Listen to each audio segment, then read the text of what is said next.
Hey everyone, happy Tuesday, snow day here in the Wiregrass. I'm Chief Meteorologist David Paul as we track a winter storm coming on through the Wiregrass, a generational type snowstorm. This will likely be the biggest snow that anyone under the age of 50 living here their whole lives has seen, and it will be impressive as we go through the afternoon hours and into the evening hours. It's cold outside. It is snowy downtown in Dothan. What a view there on Foster Street. Not sticking too much on Foster, kind of slushy out there, but as that sun goes down, as temperatures continue to fall, the roadways will become icy and it will be piling up that snow as we go through the afternoon hours and into the evening hours. Even though it's cloudy outside, there's enough solar radiation coming on through the clouds to help keep some areas kind of slushy, the pavement, the dark areas in particular. But the temperature will cool that pavement, and again, as the sun goes down, no solar radiation, so freezing will be occurring. And this will be a concern really for the next few mornings, even into the weekend. The snow will accumulate today, begin to melt a little bit each day, and then refreeze at night. Temperatures tonight falling into the middle, even lower teens in spots, and then again tomorrow night, low temperatures into the middle teens. So it will be very, very cold. That's a live look downtown, but take a look at other areas across the Wiregrass. We're going to keep you covered here for the next couple hours at least as this big snow envelops the Wiregrass. It is really coming down westward. You see Enterprise, you see Slocum starting to get going there. Dothan, of course, looking at some snowfall moving on through. The higher amounts have been areas to the west so far, but all the areas that haven't seen it yet, just hang in there. It's just a matter of time before that snow overtakes your area as well. 25 at this hour in Dothan. What a very cold picture across the area. North winds at 17 miles per hour, so it feels like 12 degrees outside. Just kind of sit and take this in. 25 feels like 12.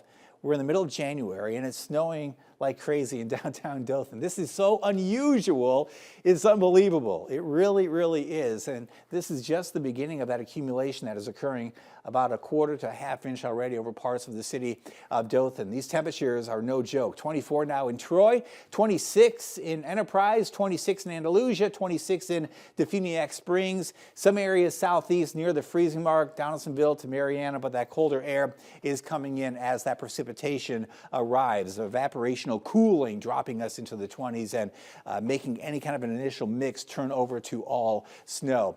Where is it coming from? Due north. This air mass began, if you watch us a lot during the week, especially with our Weather Extra segment at 10 p.m., this began up there in the Arctic. We were tracking it last week. It dropped southward through the weekend, pushing into our area early this week and down into the Gulf of Mexico. Straight north winds, the origination point.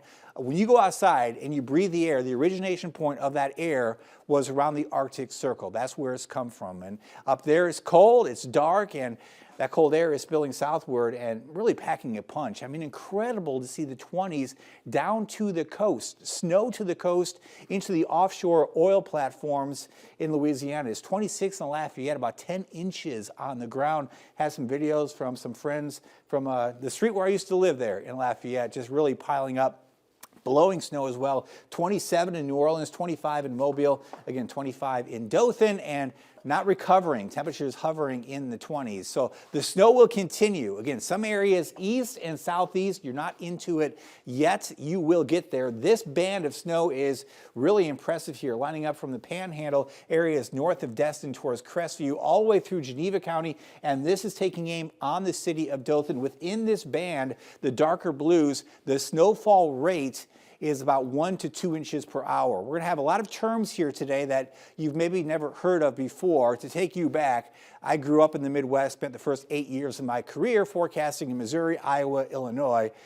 Went through this rodeo many times up there. Haven't really had to deal with it in the South too much since 2005, but I'll tell you what, this is bringing back some memories of what it was like forecasting and going through winter events in the Midwest. So I'm going to throw out some terms today, and I'll explain them to you. Those of you that have moved here from somewhere up north, the Midwest, the Plains, the Northeast, the Rockies, you know these terms, but if you've lived here your whole life, we're going to throw some things at you today and explain what's coming our way, because some of these things you've never seen before, including, for example, blowing and drifting snow in the open areas, and the snow drifts could be a couple feet deep in areas early tomorrow morning. But we look at the snowfall rate, and that's kind of a good way to determine how much will accumulate as we go through time.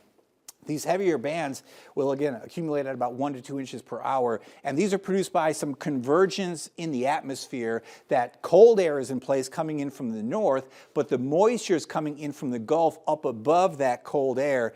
And as the system develops a wave of low pressure, there are certain areas in the atmosphere where the winds kind of converge a little bit. They're all moving northward, but if it's moving a little bit faster down to the south, it kind of catches up. Think about a traffic jam and the stoplights. There's convergence. We're all going in the same direction, but at a stoplight, there's kind of convergence of the traffic, and that happens in the atmosphere and produces bands of some heavier snowfall. So that is something that we are going to watch as we go through the afternoon hours. The general motion on this is eastward, but the actual bands are kind of the snowflakes within the bands kind of moving up to the northeast. So again, this area kind of blossoming over the northern part of the Panhandle into Geneva County is taking aim on the city of Dothan. Another heavier band showing up areas west of Troy, southward towards the northern part of Covington County, some darker blues. That is the heavier snow.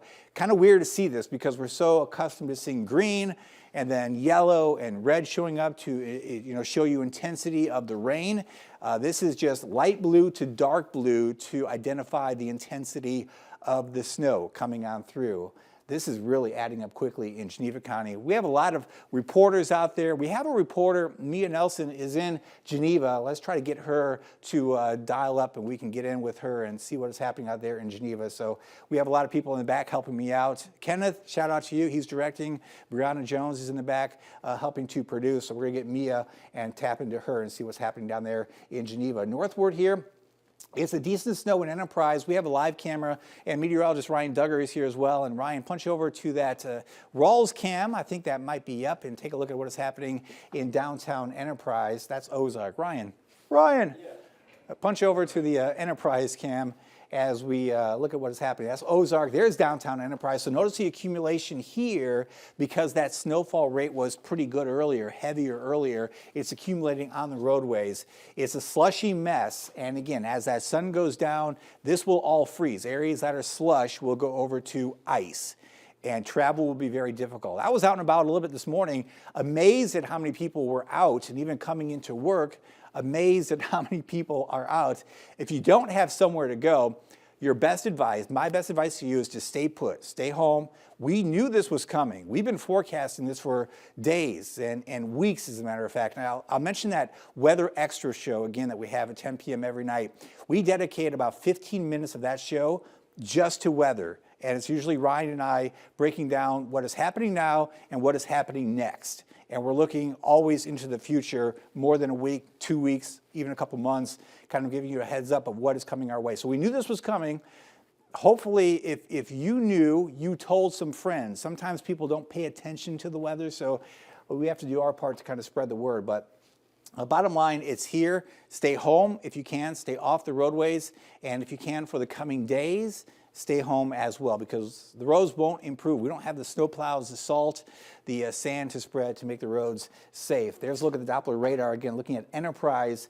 A light, moderate snowfall right now, but there's some heavier snow just south of that area into Geneva County. Let's go back to Max 2. Check out the dark blue there in Geneva. That snowfall rate probably nearing 2 inches per hour, kind of in the upper side of that 1 to 2 inch scale that I was talking about. About to move into Dothan. It hasn't been real heavy yet, but it is spreading to the east, enveloping a good part now of central Houston County over towards Blakely as well, in and out of the light snow. Northward, looking at some decent snow around Ozark, and again, north and west of Troy, a pretty good batch of snow also. Here's the big view. Check out that line. The transition line. It is way out into the Gulf of Mexico. Mobile, very snowy. The western part of the Panhandle, very snowy at this hour. The beaches, those beautiful beaches where you spend your summertime weekends, right? Destin over towards Panama City Beach, it's covered in snow. how many times have you been out there just sweating because it's so hot and the sun is so intense? It's hard to believe that this type of a setup can happen. It can happen. It just doesn't happen very often. This is a generational type storm. It happens maybe every 10 years to get a couple inches, but every 20, 30, 40, 50 years to get a storm system like this. We have a live shot from Slocum. The accumulation is starting to kick up there pretty good. This grass is being covered up, and that will continue as we go through time. This will be a whole lot more impressive over the next couple hours as that accumulation continues to ramp up. The rooftops, the bleachers, all those cold structures outside will accumulate very quickly and not have any melting. Some of the roadway surfaces that have some of that accumulated heat will melt a little bit initially, but all those other elevated surfaces, including bridges, will be icing up here very quickly. There's a lot more snow to come as we go through time. Check it out. Back to the west towards New Orleans, some heavy snowfall. Southward into the Gulf of Mexico, even through the tip there, Plaquemines Parish in Louisiana, it is snowing, the mouth of the Mississippi. That shows you just how intense that cold air is pushing into the Gulf of Mexico. That wave of low pressure is moving along that boundary in the Gulf, spreading that moisture northward into the cold air, and the result is a pretty good snowfall. So pockets here of some light to moderate snow north and west of us, but from our area down to the southwest or west-southwest where it's coming from, that is a steady moderate snow to at times heavy snow. That's another look there in downtown Enterprise. A lot of moisture to get through all the way through the afternoon hours and into the evening hours. So as we go towards 3 p.m., another hour from now, most of that snow will be spreading into southwest Georgia and into the rest of the Panhandle, including Jackson County in our viewing area. As we go into the evening hours, snow just continuing even into the evening. By say 7, 8 o'clock begins to wind down as we get towards midnight. The clearing line working in, and that's the big concern when it comes to temperatures, because once we lose the blanket of the cloud cover with the fresh snow on the ground, we'll see very good radiational cooling. So temperatures at 10 p.m. in the middle 20s, and as we lose that cloud cover, temperatures really tumbling over that snowpack, looking at temperatures in the middle teens, 13 in Andalusia, 13 in Troy, 15 in Enterprise, Ozark to Dothan, 17 in Abbeville, about 16 in Blakely. Snowpack's a term you might not be accustomed to hearing. Snowpack is the snow cover on the ground, and there's good radiational cooling over that snowpack as the heat, any heat from the earth escapes to space. And with these temperatures tumbling so much overnight, the snow really won't be good packable snow at all. You want temperatures around 30 to say 34 for that really good packable snow to make a snowman. This kind of air will produce very dry snow, and that snow will be blown pretty good by these north winds at 10 to 15 miles per hour. So the blowing and drifting with these north winds will be significant in pockets as we go through the overnight. Open areas, especially open areas exposed to that north wind, will see blowing and drifting. And the snow drifts could be 1, 2 feet or more in spots, depending on how much accumulation you see in your location. I had a question earlier.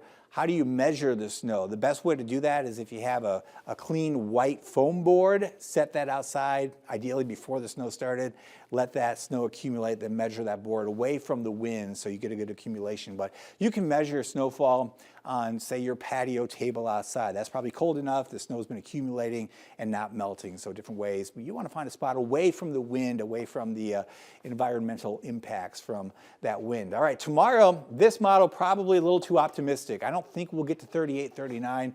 I'm thinking more like, say, 34, 35, 36 for high temperatures tomorrow. The sun will be out, so we'll get some melting, especially on the roadways. So the roadways will improve, but there's going to be melting that freezes again tomorrow night into Thursday morning.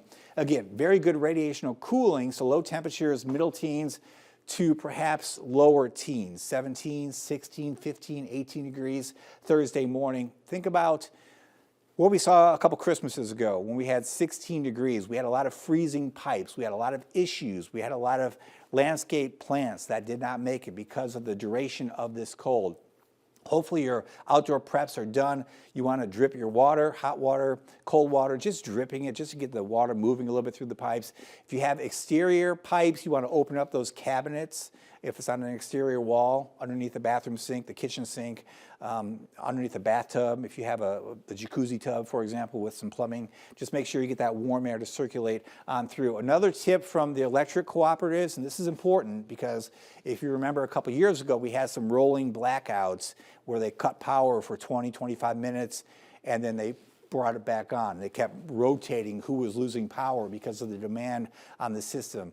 It will save you money, it will save everyone else money, and it will keep the system stable if you eliminate some of the unnecessary uses of electricity between about 6 and 9 a.m. Don't wash dishes, the dishwasher. Don't wash clothes. Don't use the clothes dryer between those hours of 6 and 9 when the demand is the highest, when the daytime temperature is the coldest. The heat systems are running on houses, drawing a lot of energy. If you kind of eliminate the other uses of electricity, that's good for the system, good for yourself, and good for your neighbors as well. It will be cold, and that's really the secondary big story that comes in. As we go into Thursday, a little recovery back into the upper 30s, but likely back into the middle 20s for lows again as we go into Friday morning. And even into the weekend, we're looking at low temperatures in the middle 20s. Saturday morning and even Sunday morning, the chance for some freezing cold air to come in. We expect the city of Dothan to make a statement about 245. We'll carry it live if possible. All right, so that was my news director. We're going to have the city of Dothan making a statement about 245. We'll carry that live if we can. Let me guess what they're going to say.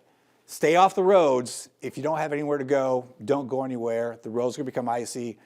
Don't go anywhere. And that's pretty much the theme that every single person will tell you that has a voice, whether it's the government, whether it's us on television. If you don't have anywhere to go, don't go anywhere. Stay home. Enjoy the snow. Take some pictures. A tip I had is if your family's at home right now and you're watching us, gather them up, go put on some really nice Christmassy clothes, go outside and snap that family portrait for next year's Christmas card, because you can use your house as a backdrop and have the most spectacular Christmas card in 2025 that you've ever had. So a little piece of advice. Let's go to a full screen shot of what is happening across the area. Kenneth in the back is my director. Take us around the area. Take it full screen if you want to, and let's kind of talk about what we're seeing. First of all, let's go full screen on these so we get a big view, and I'm going to switch graphics as you do that. A lot to cover here as we go through time because the snow is going to be relentless all the way through the afternoon and into the evening hours. That's a look at Enterprise. Look at that. I mean, if you told me that was, I don't know, Bismarck, North Dakota, I'd be like, yeah, I believe it. Looks like a small town of Bismarck, North Dakota, somewhere in the northern part of the country. The Civic Center downtown Dothan. Now that's a little weird because some of the trees still have leaves, and we keep leaves on some trees, especially the live oaks, all the way through the winter. Those are sturdy trees, so they should be able to handle the snow accumulation. Plus, this is kind of a powdery snow, so it's not going to stick to every single branch like you've seen so many times with a southern snowfall. That wet snowflake will stick to every single twig. This kind of snow will not. It will kind of accumulate on the ground, blow around. So that's a concern. The fluffiness of the snow and the ability of that snow to blow and that wind, as you saw there with that flag. That's Slocum. Look at that. The snow is accumulating. Not real impressive accumulation yet in Slocum, but you're on the edge of that heavier snow band that comes in. So it will continue to accumulate. You see that car going in the background there. I wouldn't recommend going too fast as you go through the next couple hours, because if you've never driven in snow before, I'll tell you, the vehicle does not handle the same. You think you've got time to slow down and to stop at a stoplight, but if that road is icy, you'll slide right on through and hopefully not into somebody or something. That's a look. Let's see, Southeast Health Cam, that is looking somewhere in Dothan. It's snowing in the Pines. Look at that. Imagine if this were Christmas time. Wouldn't that be incredible if it were Christmas Eve or Christmas Day? So weird. You see the seam coming off the building. The air is so cold that it looks like you're looking at a view from the North Woods of Wisconsin. It is just impressive to see that. So far, the parking lots, the roads in Dothan are kind of slushy. They're not really white yet, but they will turn white. They will become covered in snow, and the travel in the city and surrounding areas will continue to go down. So just make note of that. If you don't have to be out, don't be out. We'll keep stressing that. Take that camera, Ryan, and just kind of pan around. This is our new Southeast Health Cam. And Ryan, meteorologist Ryan Duggar, welcome, my partner.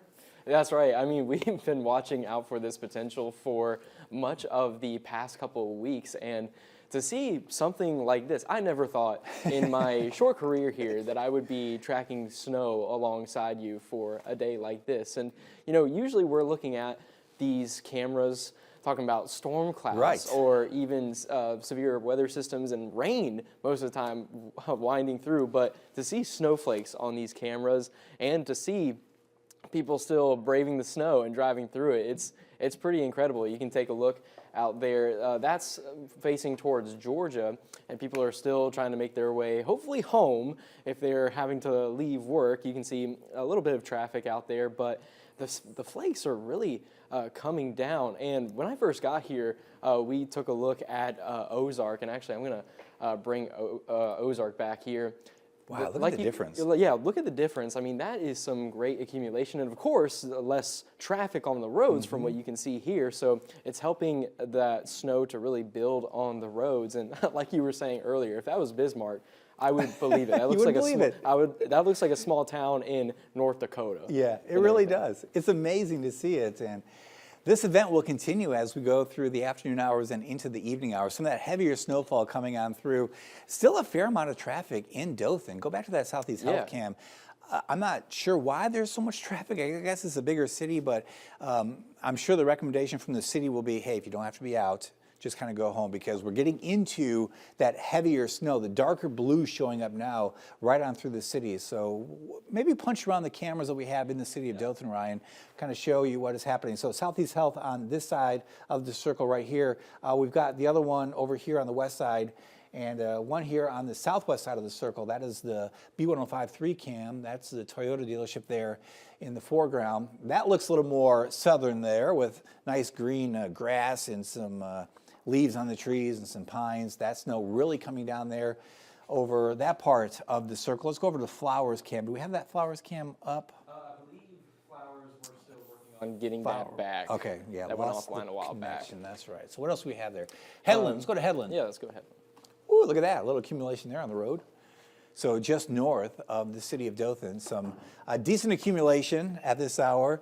Slushy roadways, no traffic there. And as we go through time, and as the sun angle today gets lower and lower in the sky, sunsets a little after 5 o'clock, we'll see more and more icing because that temperature is very cold. Most areas now are in the 20s. In fact, middle 20s, pretty common at this point. And that does mean any areas that are wet will turn to ice as we go through this evening. But that's a good way to play it. Headland, kudos to you, just kind of chilling at home. Maybe you're watching us, or maybe you're watching a movie. Whatever you're doing, it's a good day to do nothing at home and just enjoy this snow coming on down. I'm sure a lot of kids are outside right now enjoying the snow, and it's really so rare that you've got to go outside and just kind of soak it in. Look at what your yard normally looks like and what it looks like now, because you might not see this again for another 10, 20, 15 years. And when it's all said and done, when everything is completely covered in snow, you might not see that kind of a setup for, who knows, another 50, 70 years. It's that rare. What we're seeing is that rare, not only here, but across the entire South. The winter storm watch is extended over 1,200 miles from central Texas all the way to the Carolinas. This is one heck of an event that is unfolding across the Wiregrass, and historic storm for sure. Back to Max 2, back to downtown Dothan. The big snowflakes are flying here downtown. I can't believe I'm standing here showing you snow and talking about temperatures in the middle 20s. You know, 8 years ago, this day, just after noontime, I was standing right here covering tornadoes coming on through the Wiregrass, including that tornado that hit in Granbury Crossroads. That was a crazy day. It was warm, it was humid, it was very volatile, and thankfully we didn't lose any lives that day.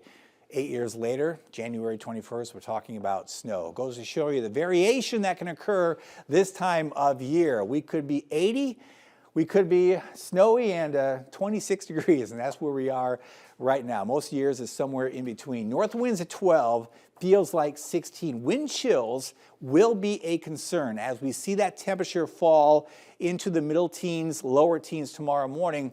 And with winds still at 10 to 15 miles per hour, wind chill values will be right around 0 to maybe 5 degrees. Some areas it may feel like 0 to -5. So a very cold atmosphere combining with those winds will produce incredible wind chills.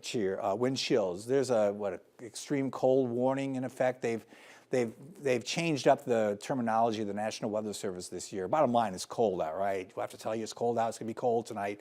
It'll be cold tomorrow night. It's cold out. 26 degrees, north winds of 12. Feels like 16 at this hour.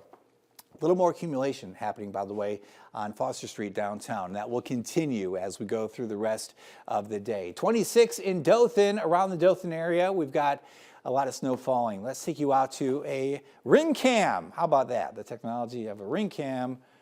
And that is Patterson Road by Sadie's Flea Market there, south of the city. The accumulation is occurring. This is one of those areas where you're kind of on the edge so far. You're not into the heavier snowfall, so the accumulation just getting going. One tip I have, you see the vehicle out there in the driveway? If you take your windshield wipers and you flip them up away from the windshield, that will save you when it comes time to clear off that windshield if you have to go somewhere.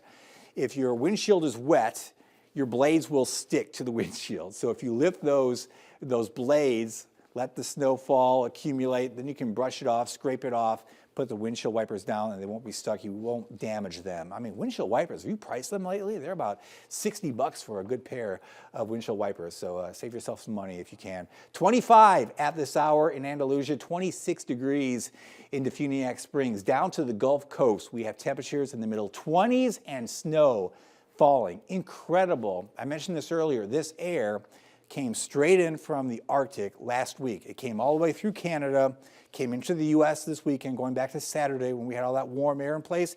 It was up here. It's been coming southward ever since. Notice the north winds blowing well into the Gulf of Mexico, really dropping that temperature. 25 in Mobile, 27 in New Orleans, snowy 26 in Lafayette. At least 6 to 10 inches on the ground in South Louisiana right now. Plenty of snow coming out through our area. This is that band of heavier moisture that will produce some pretty good totals. And this is the general area that might see totals exceed 5 inches. My thinking all along was 1 to 4 widespread. Some of the newer data coming in has been a little more aggressive with the amount of moisture. So 3 to 5 looks pretty likely for most areas, and there could be some banding that sets up here that produces totals over 5 inches, 5 to even 6 inches, certainly a possibility. The snow ratio, normally it's 10 to 1. That's a new term maybe for you to hear. 10 to 1 snow ratio. What does that mean? Well, 10 inches of snow will come from 1 inch of liquid equivalent precipitation. That's pretty standard. If it's really warm out, and I say really warm, I mean like 33, 34, 35, that snow ratio might be 7 to 1. If that temperature is like it is now, 25, 26, the snow's fluffier. So you might get 13 inches out of that 1 inch of liquid equivalent of moisture. So 13 to 1 snow ratio is certainly a possibility. As I was saying that, I was told that there's been a fatality in Ozark, Dale County, from, I'm assuming, a traffic crash. Is that what? Pedestrian crash. And, Kinsley's here. Is Kinsley mic'd up? We're going to go over to get some of that newsy information from Kinsley here as soon as we can. But there's a snow band setting up here, Geneva into the city of Dothan, up into Henry County and into Early County. Kinsley is ready. She's mic'd up. For that news, let's go over to Kinsley and fill us in, Kinsley.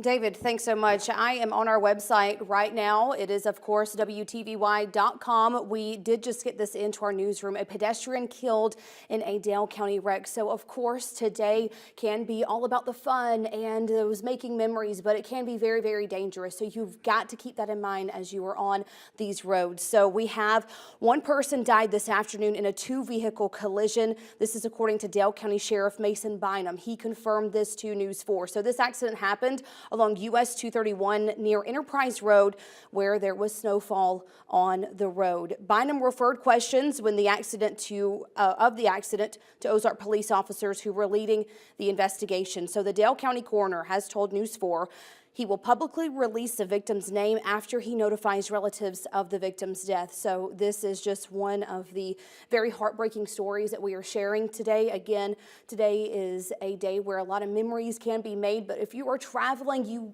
please make sure that you are careful, because we are just not immune to this type of weather here in Southeast Alabama. Just remember to make sure to stay home if you can. If you don't have to be on the roads, please do not. This is coming from police officers and first responders across the Wiregrass. You can find all of this information, of course, on our website, WTVY.com. And also keep in mind that right now all Dale County roads are deemed impassable and they are closed. So again, make sure to stay home if you can. And David, if we can just send things back over to you.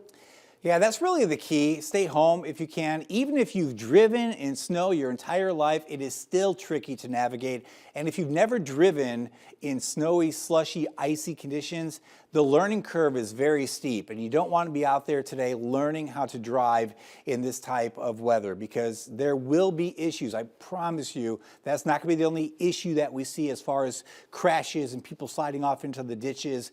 It's going to happen because if you're not accustomed to it, you're going to be going too fast. You're going to hit an area and you're going to lose control. So just, again, if you don't have to go somewhere, just stay put, stay off the roadways, and just enjoy a day at home. Make this a fun day.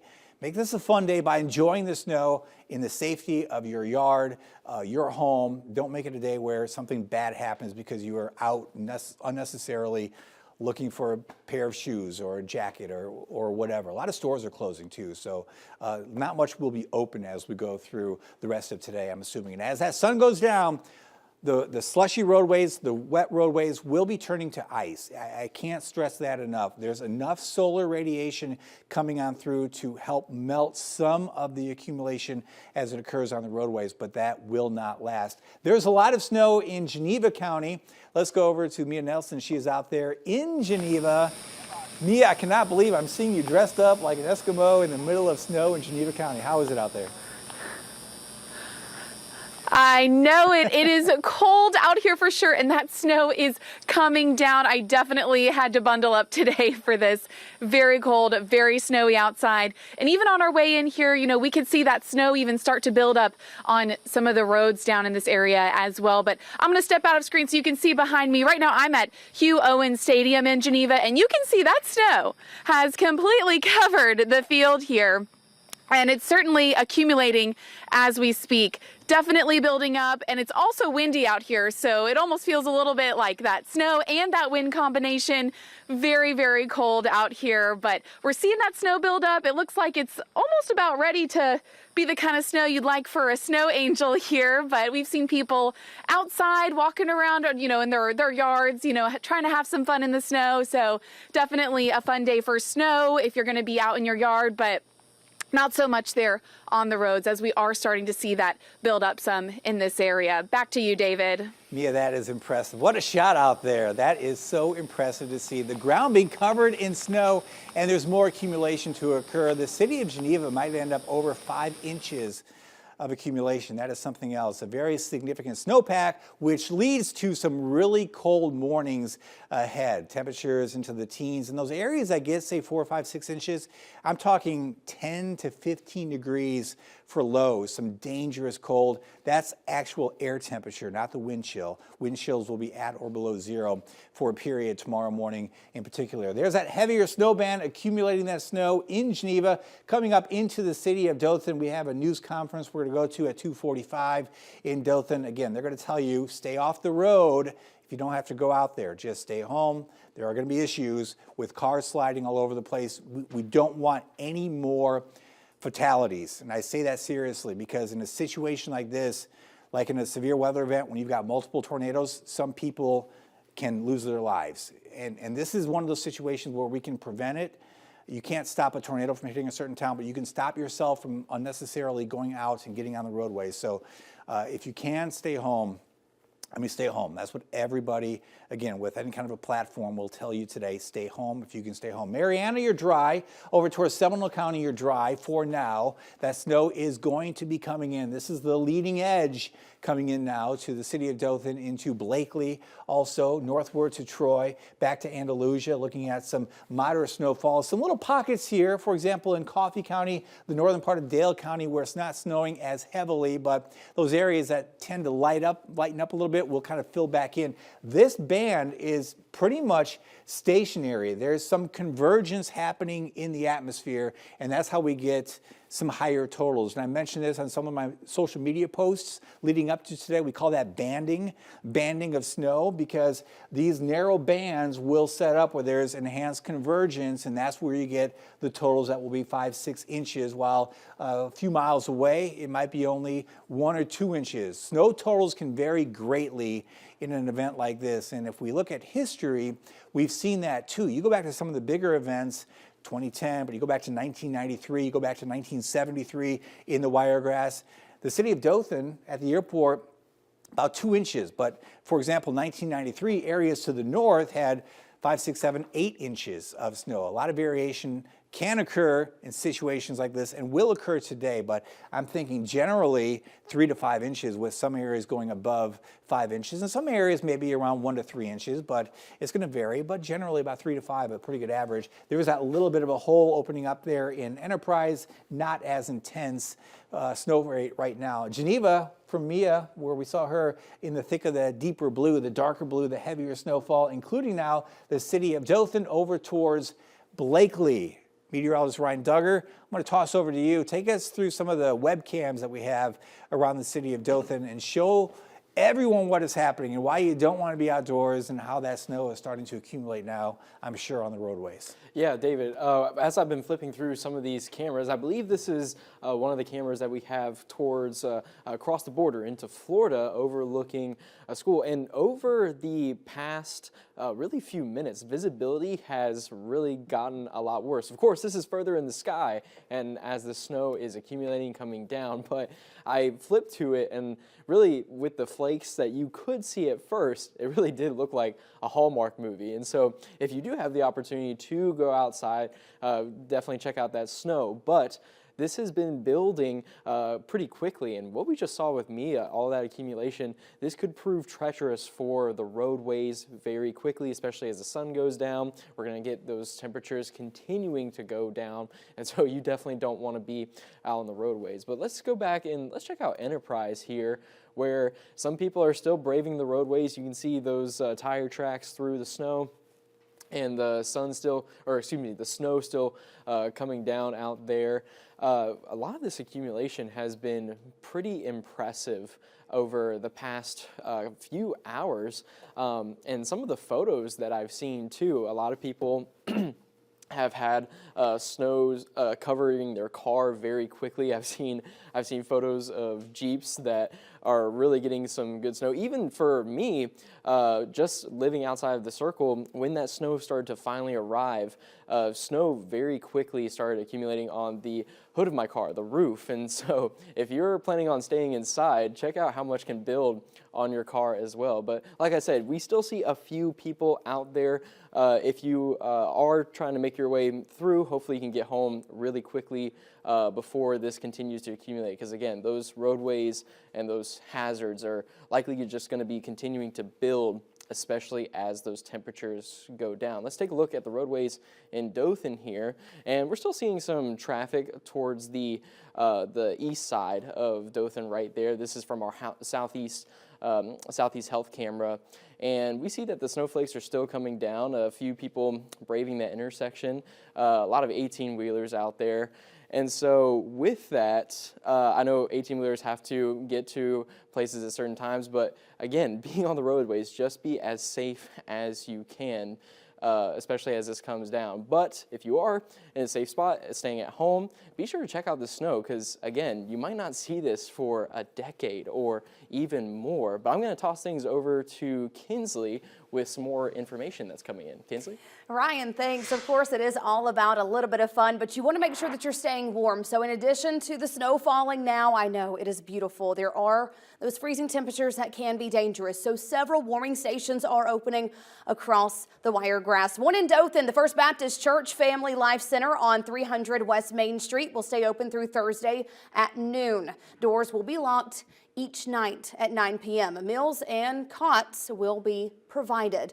The Cottonwood Community Church is also opening its doors as a warming station. It will stay open until Thursday. In addition, the church and city are asking for donations of food and water, so help them out if you can.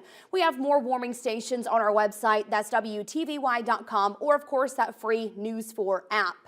A safety warning to pass along during this winter storm. This is talking about concerns of space heaters. Yeah, they can keep you warm, but they can also be dangerous if you do not use them correctly. So officials say they see the most space heater fires between December and February every year. To prevent accidents, it's important to make sure your heater is up to date and has safety features causing the heater to automatically shut down if you bump into it.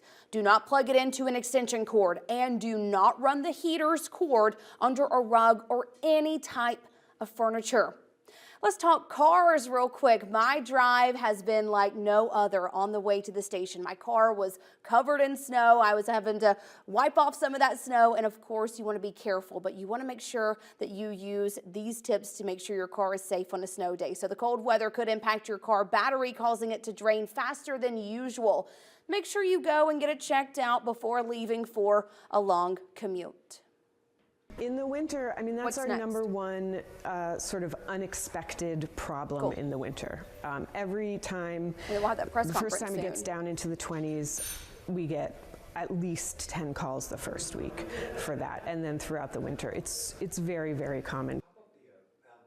A mechanic can check your battery's life. Short drives during the worst of the cold can also help your battery's health. If you have an electric vehicle, you may notice the same issue with battery life. Those are some tips we wanted to share. For now, let's send things back over to Chief Meteorologist David Paul. David, is the snow still falling? I hope it is. Ooh, it's falling, and it'll be falling for a while. This is just the beginning of this drawn-out event. Most areas, once you get into the snow, it'll snow for about 6 to 8 hours, so it's not going to end very soon. It will kind of come and go, some heavier batches, some lighter batches, but generally in and out of the snow for about 6 to 8 hours.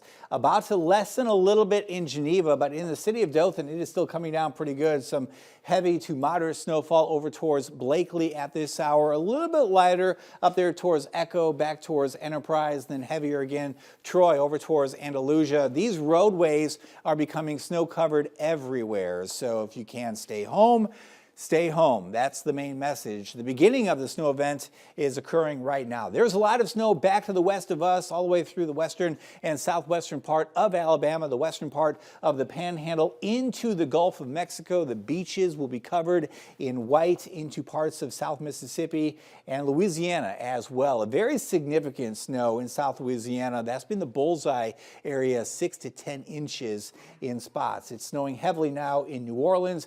All of that moisture is coming up to the north and to the northeast. We're watching a wave of low pressure work on through the Wiregrass, and that is producing all that snow in the deep south, teaming up with this Arctic air that is in place. 3 p.m. as we go through time here, that snow area will continue spreading in our direction. So into the snow for the next several hours as we get towards late this evening, starting to wind down by about 11, 12. Most areas will be done, and then some clearing going into tomorrow morning. Temperatures widespread middle 20s by 10 p.m. and this will be the big story behind the snow. Very fluffy snow will lead to blowing and drifting early tomorrow morning as temperatures tumble into the middle to lower teens. Ideal radiational cooling conditions setting up for tomorrow morning. So a hard freeze. This is the kind of weather that we saw Christmas time a couple years ago that produced a lot of problems. You need to make sure everything is protected. Make sure you're dripping those pipes if you are susceptible to freezing of the pipes. And try to eliminate some of the unnecessary uses of electricity between about 6 and 9 in the morning. We'll have more on this cold coming up. Kinsley, over to you.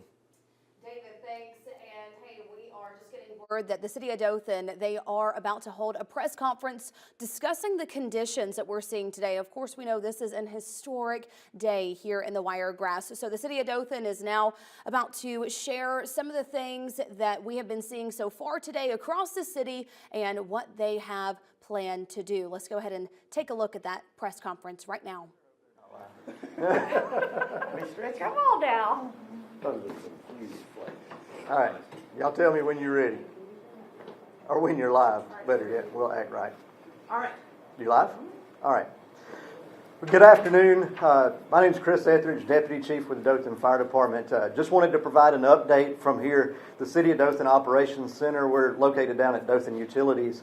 We like to put together, when we have a significant incident of this type, that we have a joint information program so that we have one place, one voice that's speaking for all of the city departments that you'll see represented here. I'll introduce our Public Works Director, Mr. Tommy Wright, to my far left, our Interim City Manager, Mr. Randy Morris, Fire Chief Larry Williams, and Dothan Utilities Director, Ms. Angie Akos. We also have our Information Technology Director, Ms. Nikki Kearns, here with us, making sure that we have all the technology that we need to provide our citizens great updates. So at this point, what I'd like to do is we'll have the Fire Chief talk, we'll have the Public Works Director talk, and then we'll open it up for questions. If you have anything specific, we'll do that and then wrap it up at the end. Thank you, Chief. Well, the first thing I'd like to say is since Sunday, city departments have been working real hard in planning for this storm. So we've been working diligently with our crews, getting them ready for this event. This is not something we usually deal with. So it is some challenges for us always. So we feel like we've got a good handle on it. We do not know what Mother Nature's going to throw at us. So we're really just wanting today to just go over a few key elements that we want our citizens to know, so that hopefully they'll get off the streets, be safe, and enjoy the snow that's coming, because there's a lot of things we do not know that's going to happen, from down power lines, down trees, to we don't want anybody getting in any accident with a slippery road. So those are the things we really wanted to focus on. Again, one of the main things that we're shooting for with all of our press conferences and all the things that we're doing with the public is to just let them know the safety components of what's going on. So we'll have a bunch of time at the end to answer questions for any specifics that we're doing. We are looking to close some roads. I'll let Mr. Wright explain that to you here in a little bit with the city, and that's the city roads only that we're going to be looking at. One thing we are doing is we're monitoring all the weather and all the forecasts is coming from the west. So we've got a little timeline, so we're able to know what we need to do based on that weather pattern. So one of the things that we're doing is monitoring all of your media as well, your weather information, along with the National Weather Service. But I want everybody to remember that our local news is fantastic with weather. So please tune in. We're going to do everything we can, Miss Angie, to keep the power running to everywhere. So we want you to be able to monitor that and see what's going on. I will have some specific comments when we get a little bit later, but I'll just pause right now and turn it over to Mr. Wright and let him give you an update on the roads and what they're doing to monitor them, and what he anticipates in the next few hours. Tommy? Yes, sir. Thank you. We are monitoring traffic in the area and the road conditions. We're also monitoring our neighbors to the north and west of us and seeing what sort of weather conditions they are experiencing. The area around Enterprise has just recently closed their roads to all local traffic, and we are looking to follow suit with that at 4 o'clock this afternoon. So as of 4 o'clock, all city roads will be closed to traffic. If you're an essential personnel and you're out, that's certainly understandable, but if you're just out doing any sort of leisure driving, we're really encouraging people not to do that at this time. We have seen some local areas that are experiencing frozen water and snow on the roads at this point in time. We have pre-treated all of the bridges, all the local bridges in Dothan. We've coordinated with Aldite. They have treated the bridges on the state routes. Your state routes will remain open. You're probably seeing a lot of truck traffic come through Dothan right now, but most of the passenger vehicles should be off the road at this point in time. And that's pretty much it. We're just keeping a close eye on everything at this point. We will be working hand in hand with emergency services, keeping the roads open as they need them. If there is an event somewhere that they need to get into and the roads are impassable, we will be working shoulder to shoulder with those guys to get the roads cleared as soon as possible and get emergency services in. And one of the things we've just done when he explained essential personnel, we know the hospitals have got to stay open. We know that there's nuclear plants got to happen. There's certain things that we know has got to occur that's essential for our safety and our well-being. So we're working hard to try to coordinate that with them. I've just got off the telephone with one of the local hospitals talking about their shift change and what we might can do to help. The Emergency Management Agency Director, Mr. Mark Powell, is doing a virtual EOC, so he'll be providing a lot of updates as well, and we'll have more of a joint information countywide with that as he continues to provide information out. So he'll have city and county updates as we move on. But since we've had the request that we provide something this afternoon with y'all, we felt that it'd be good to go ahead and lay out a city plan for you. Is that good? All right, next. Ms. Hi, Angie Akos. yes, thank you. We would like for our customers to know that we are continually monitoring our utility system. We're monitoring our electric loads on our system. Everything looks really good right now. We encourage everyone to stay home. We encourage everyone to only use essential electrical loads so as to keep our overall system load as normal and low as we can. Please, keep your pipes wrapped.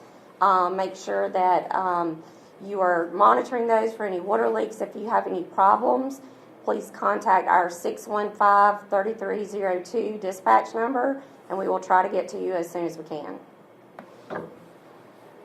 You want to say anything? Well, I do want to say thanks to all of the city departments. Like Chief said, they've been preparing for this for several days now, and we have a lot of people that's out working right now to try to keep everything open as far as the power and be able to provide emergency services. So I do want to thank them, and thank you to the local news agencies for help getting the word out. But yeah, our biggest thing is we want everyone to be safe. So that's one of the reasons we're closing the roads at 4 o'clock today. Okay. So just to wrap up, I wanted to hit just a couple of quick things. If you're using an alternative heating source such as a space heater, one of those per outlet, don't overload your outlets. Make sure you have 3 feet of clearance around any type of portable heating device. If you have a generator, if you were to lose power and you're using a generator, make sure that it's outside, not in your garage, but outside and away from windows and doors, as far away as you can get it from your home if you're doing that. Again, roads close at 4 o'clock. City streets close at 4 o'clock this afternoon. If you have power or water outage, call 615-3302 to report that. And understand that as this develops and as we get the conditions tend to worsen, that responses may be delayed. Non-emergency responses may be significantly delayed as we handle other emergencies.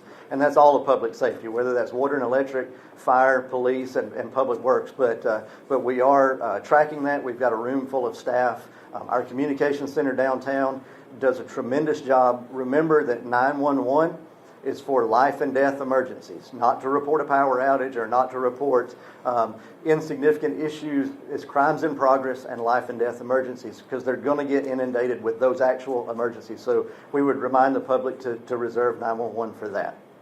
So, and then we are scheduling a virtual, if you will, Zoom conference tomorrow morning at 06:30. So 6:30 in the morning, we will provide an update virtually through Zoom with all of our key players that are here, and then through the evening and night available by telephone and text message and emails, and we will be sending out press releases as those are warranted. So at this point, I'm going to open it up. If you have a specific question for someone, if you'll just identify who you want to talk to and ask that question, we'll do our best to answer them. I would ask Dothan Utilities, are you all getting any reports of anything so far? The outage map was looking really good. We had one small report come in that we've got some on call on the scene right now to try to evaluate what the problem is. Very small outage. I think it may show 7 on the map right now, but nothing major right now. Everything looks pretty good. Absolutely, and I'm assuming that. All right, everyone, we're going to cut away from that press conference in Dothan. As I mentioned, the word is stay off the roads. The city roads closing at 4 p.m. And the goal is to keep people at home and eliminate risk, because the roadways are becoming snow covered, and as that sun goes down, they will be icy. And if you're not used to driving it, and even if you are, icy roads lead to some trouble. So one of the questions I've had a lot is, How does this happen? How in the world are we getting 6+ inches of snow across Louisiana and 4, 5, 6 inches into the Wiregrass? Well, the cold air is in place. That's the key ingredient. All that cold air came in from the Arctic, spilling southward into the Gulf of Mexico. That boundary is south there in the Gulf, and that is where an area of low pressure is forming at this hour. And as we go through time, we'll keep watching that boundary kind of move a little bit to the east, and that will help to throw more moisture back into our area. In addition to the cold air, we've got some help from up above. A look at the steering currents, the energy aloft. There's a little piece of energy back to the west that is moving to the east, helping to produce that area of low pressure there in the Gulf of Mexico and helping to bring that moisture into the cold air. So there's the low as of this hour, almost due south of, say, Marsh Island there into the Gulf. That will continue moving along that boundary to the east. A lot of deep moisture is in the Gulf, and that is spreading northward up into that colder air. So winds down below are coming in from the north. You go up a little bit into the atmosphere, and there's some moisture coming in from the Gulf. So there's the ideal setup for snow all across the south, and it is really coming down in spots, including in downtown Dothan. A very pretty picture. It's hard to believe what we are seeing. It's been so long, but it is snowing pretty good now in the city, and there's some accumulation on the roadways also, something new because we weren't seeing that initially. There was a little bit of melting, but now that snow is accumulating on the roadways, and as we go through the overnight, any liquid out there will turn to ice. It will be an icy mess tonight and tomorrow.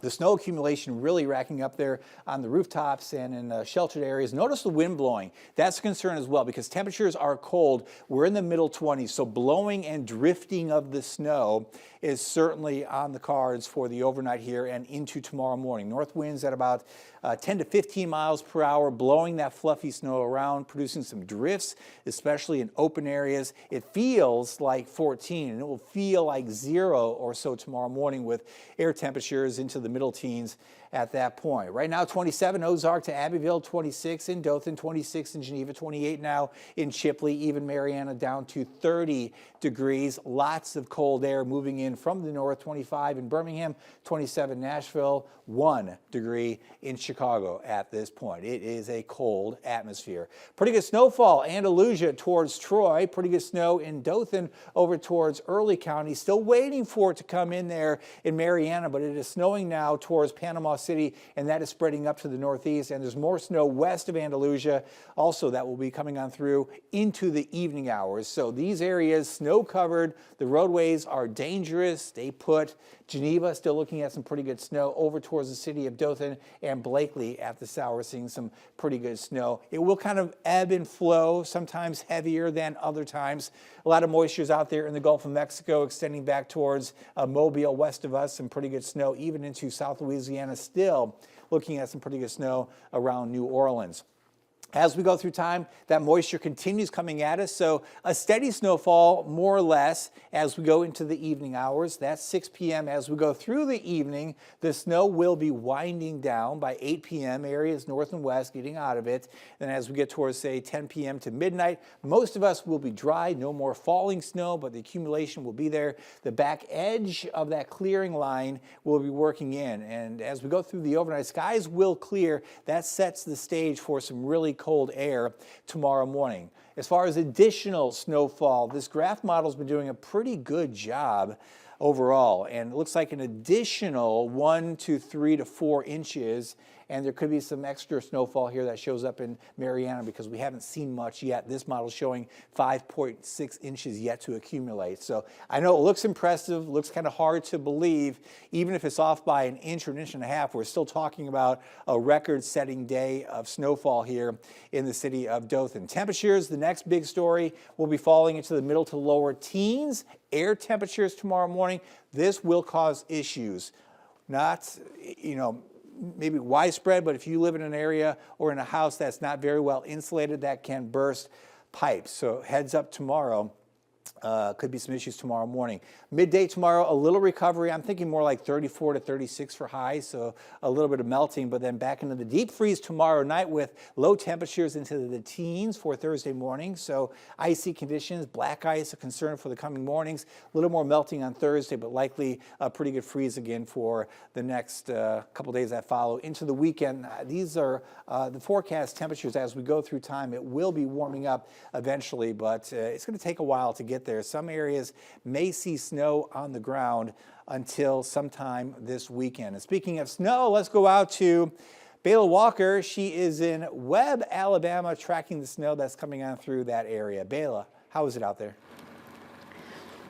Coming down. I just want to know whose idea it was to put a Florida girl out here in the snow today, y'all. It is freezing, but that has not stopped the families here in Webb, Alabama, and families in Dothan from really taking in this time. I've been out here for about 30 minutes playing with children and their families. They have been building snowmen, throwing snowballs, y'all. They have loved it. I'm actually here in their yard. Their yard is covered with snow. We have been driving around, snow everywhere we go. And we've been talking about this for a couple of weeks, y'all. This is a historic event. I was just talking to a couple of families. They said that they thought they might see snow, but they were so surprised to get this snow, and it's still been coming down. It's been coming down for hours.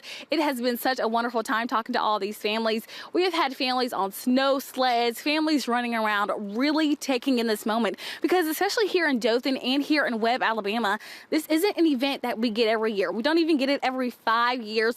It has been a while since we have had snow like this fall. It's also my first time, so it has been so much fun going around speaking to these families and also trying to stay warm. But of course, we want people to have fun, but we also want them to stay off of the roads and just be safe. So if you're gonna be outside today, of course, have fun and play in the snow, but we also want you to be safe. I'm gonna continue to have fun with these families. I'm gonna send it back to you, Ryan. Yeah, we're going to get to Ryan in just a second. Bayla, thanks so much for showing us what is happening out there. I'm going to take a little walk downtown Dothan and show you what is happening coming up here in just a few minutes. But we're going to go over to Ryan now to break down some of the conditions across the rest of the state as we track this snow. Ryan?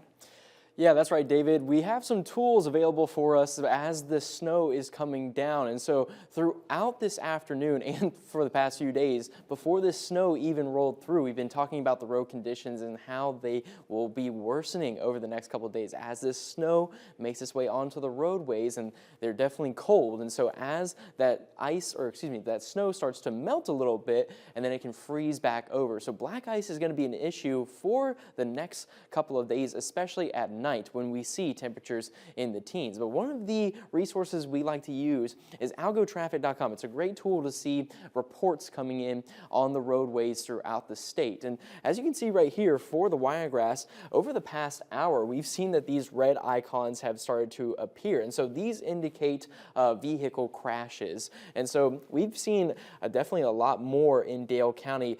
And unfortunately, there was a reported fatality that was pedestrian related with a crash. And so this is just, again, proof of how dangerous these roadways are getting, especially as this snow is coming down. And from what we just saw with Bayla, it is coming down very quickly, and there's likely going to be a good snowpack that is related to that. But along with these red icons, I'm going to zoom out right here as we get farther north. These yellow, kind of neon yellow and green icons right here are actually reports of ice on roadways. And actually, I'm going to refresh right there because we accidentally clicked on that. But what we got here is those green and yellow icons. That indicates ice reported on roadways. And from what you could see just a minute ago was that there was a lot on parts of I-65 into 231.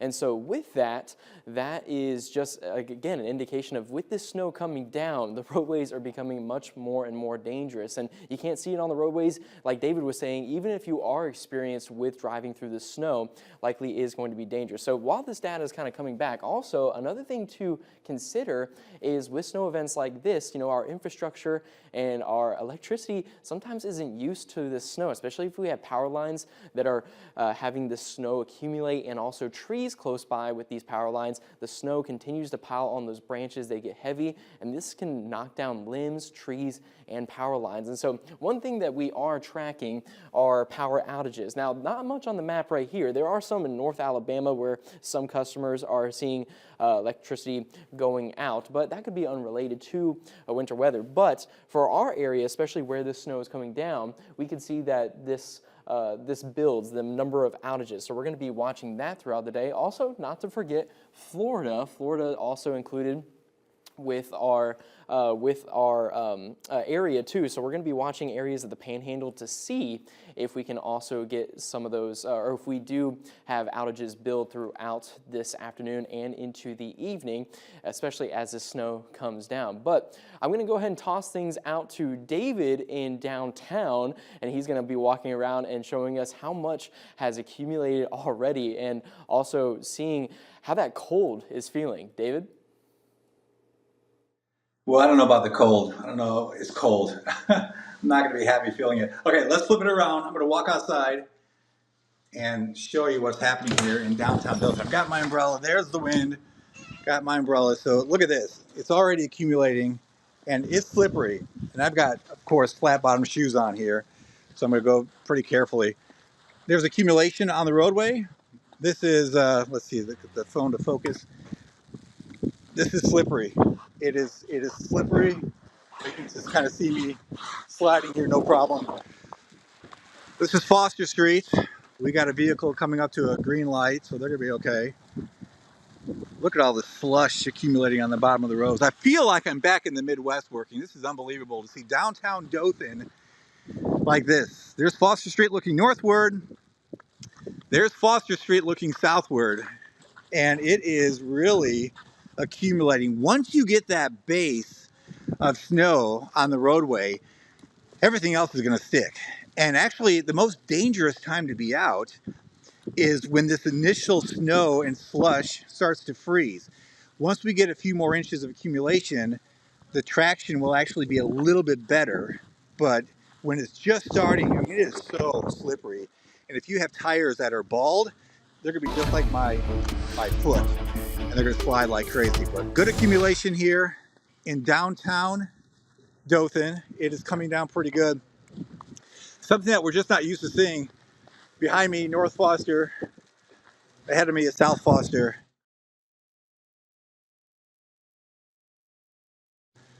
It's just a wintry day. There's a look at the accumulation on the grass occurring and just the snowfall rate.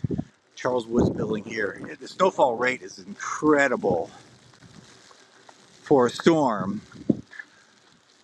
in this part of the country. And just notice here, as we look at the trees and the top of the building, I don't know if you can make it out there, but there's some blowing of the snow coming off the top of that building. And that is going to be the big concern for the overnight here. After the snow stops, with these winds coming in from the north at about 10 to 15 miles per hour, there is going to be some blowing and drifting of the snow. But look at the dark building there. You can kind of see just how intense that snow is in the Wiregrass. And see it kind of blowing off the rooftops. In the open areas, exposed to that north wind, that blowing and drifting of the snow is going to happen all evening and all night, even after the snow is gone. With these winds at 10 to 15 miles per hour, that blowing and drifting is going to be an issue. And yeah, there's the accumulation on Foster Street. Boy, it is cold. I cannot believe we've done, how many live shots have we done outside here in front of this station for various events? And it's just so hot and it's so humid. And now you look at what is happening here, and it's just, it's pure winter. It is just absolutely pure winter, something that you would see somewhere up north. And having spent, again, the first 8 years of my career up in Missouri, Iowa, and Illinois, I swear I feel like I'm back in Mason City, Iowa, doing a live shot of the mall for the 5 p.m. newscast. This is just unbelievable to see in downtown Dothan. So stay home. That's the best advice. I don't see anyone, and that's for good reason. These roads are going to stay slippery and icy, snow covered all the way through today and through tonight. 4-wheel drive is better. Front-wheel drive is better than rear-wheel drive. But if you're not accustomed to it, you're going too fast, you can slide right on through an intersection and maybe into somebody else. And that's the big concern as we go through the rest of today, tonight, and for the mornings ahead, just because of the fact that we're going to see freezing every night. The fact that we're going to see temperatures fall into the single digits in spots, lower teens in spots that get the heavier snowfall. So just be ready for it. Woo. Be ready for it. Stay put. Wow, that's crazy. That's crazy. I'll get out of the wind and snow a little bit. I can't believe it. I honestly can't believe what we're witnessing here. A generational snowstorm.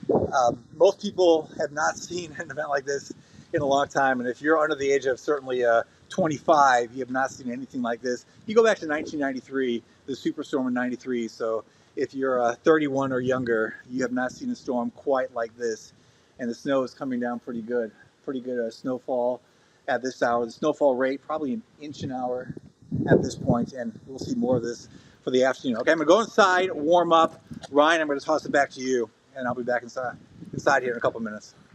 Yeah, definitely get back inside, David, where it is warm. It is no joke out there, Ryan. Yeah, as I was making my way out today, the weirdest thing to me was as I was making my way toward my car, you know, we're so used to the sound of rain, but did you take a moment to like listen to the snowflakes coming down? I did. It's so much different. It's the weirdest sound. And so as I was making my way to my car, I was like, this is just too weird. I never thought I'd be tracking snow this far south. It's definitely a winter wonderland. Like David was saying, I wish it was like happening around Christmas. That'd be nice. I know, but hey, it is a beautiful late Christmas gift. It was such a joy just kind of riding through the snow and getting to see it, and just knowing that we were going to be able to come to you all and bring you this coverage. You can go to our website right now. That's WTVY.com. This is where this is. Look at this. You can submit your photos, share your pictures of the snow. We're going to look at a couple of these. They are fantastic. So let's go ahead and scroll down. This first one is in Dale County. Let's see if we can take this full in the back. So that is from Dale County. Wow. That is so beautiful. That is beautiful. You can take a look at the accumulation throughout, even the sidewalk there, the bushes starting to get a little bit more. And the thing is, I mean, this is the early afternoon. Scenes like this can become even more white. That can just continue building. Yeah, and then they also sent this as well. The snow is so perfectly placed. It's like you don't even want to walk into the woods and mess it up. You just kind of want to snap a picture and just take a look and enjoy it. Let's scroll down a little bit. We have some families here enjoying their snow day.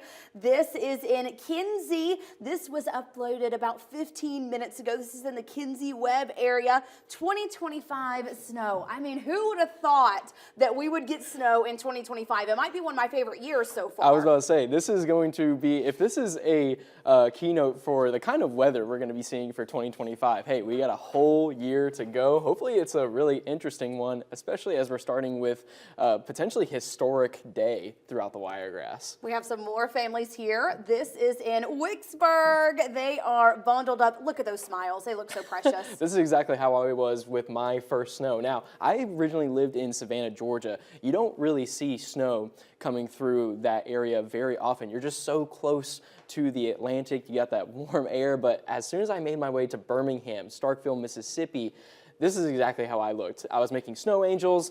I went outside every 5 minutes to just take it all in because, like we said, this doesn't happen for decades or even more for our area. And we can't forget about our furry friends. This is Hank from Slocum, Alabama. Hank was ready for the snow. Look at that fur. He was. He really was. I even was talking with one of our reporters, Jacqueline Lambert, yesterday, and we were talking about huskies in the southeast. And for weather like this, I hope they're having a fantastic time. So for all husky owners out there, make sure that they have some fun in the snow today. I hope so too. I have a German Shepherd and a boxer. They were loving the snow this morning, running around the yard, eating all the ice and just rolling around in it. I know that they had a good time. So we can't forget about our furry friends. That's right. This was taken about 20 minutes ago. Look at that beautiful snow angel enjoying the snow in her pink, looking adorable. And we also have this snow day in Elba. Wow. Look at that. And I mean, with the lake right by there too, definitely don't want to be falling into that water anytime soon. It would be very cold. And of course, we're not going to see any lakes being frozen over. It's just way too still way too warm for that. But we got another photo right there. Kinsley, is that another furry friend? Oh, yeah. That is another furry friend. You can see the little paw prints following their owner. That is so precious. Back to this little pond, this watery area. We did get a call from the newsroom, and they were kind of making suggestions, you know, make sure that everyone knows to not start to walk on that ice, even if you think it can hold you up. But like you said, Ryan, it is not cold enough, so you can definitely fall through that ice, and that can be a very dangerous situation. So instead, just kind of admire from afar. Send in your pictures. We've been loving seeing these in the newsroom. Chief Meteorologist David Paul is back in-house. David, are you warm enough yet? My hands are cold. My fingers are very cold. You know what's funny is I've done so many live shots in the past when I was in my younger days of being a meteorologist in the Midwest. And going out there and doing that makes me feel like I'm 22 years old again. It's unbelievable. I brought the same ski jacket and snow bibs that I had back then with me to work today, and I'll be putting them to use because this snow is just beginning to come on through. That's the big view of that snow moving on through the Wiregrass. Kinsley, I'm kind of bummed that your baby girl is not here outside the womb to enjoy. I know, me too. I was able to take some pictures. I can get them uploaded and show them. Go look on my Facebook here in a couple of hours when we get a break. I'll make sure that I can show them. I was thinking that she would love this. She would love it. She was kicking though whenever I was out in the snow. I don't know if she was a little cold or what. So we just made our way back inside. Yeah, her first taste of winter. All right, let's go over to Max 2 and show you what is happening downtown Dothan. Again, from a warm review for me. So there's a look at that accumulation. As I mentioned, those roadways really slippery right now. It's a slushy accumulation that will be turning into more of a harder ice pack as we go through the evening hours. The snowfall intensity, about an inch an hour snowfall rate right now in downtown Dothan. So once that base is established, once you start getting some accumulation, it's much easier for that accumulation to grow on the roadways. And that is occurring, will occur. Thankfully, it looks like the traffic flow is winding down, which is good. There's really no place to go except home right now. 26 degrees at the airport in Dothan, north winds at 18. I felt every bit of that wind chill, which is at 13 degrees. The blowing and drifting is really going to be a concern. This is not a great packing snow right now. So if you want to make a snowman, you might have to wait until midday tomorrow. Once that temperature gets up to like 32, 33, 34, the snow will become packable. But right now, I mean, you can make some snowballs and maybe make a snowman, but the conditions for snowman making will be better midday tomorrow. It's going to be a light, fluffy snow for the evening hours once that sun goes down in particular, and the blowing and drifting in the open areas will occur. Some areas will be probably seeing 1 to 2 foot drifts of snow. Maybe you've never seen that before, but tomorrow morning you will in some of those open areas. It's cold everywhere. It's 23 actual air temp now in Troy, 25 Andalusia, 24 in Crestview, 26 in Union Springs, 30 now in Falling in Mariana and Donaldsonville, 28 in Blakely. A very cold atmosphere all the way up. The whole depth of the atmosphere is freezing cold. This Arctic air now fully entrenched across the deep south. It is just unbelievable outside. 27 Lafayette, 27 New Orleans, 25 in Mobile. Snow all across the Gulf Coast. An historic event is unfolding. That area of snow is spreading northward through the Panhandle. Snow now around Panama City. Kenneth, if you can get any live shots from Panama City, work your magic and let me know. Dothan into that snow area right now into Early County. A little bit of a break here, areas north and northeast, but it's pretty steady back to the west towards Troy, Andalusia, really filling in here in Coffee County, Geneva County filling back in areas that were a little bit lighter, all the way through the Panhandle, Pensacola, Destin, northward to I-10.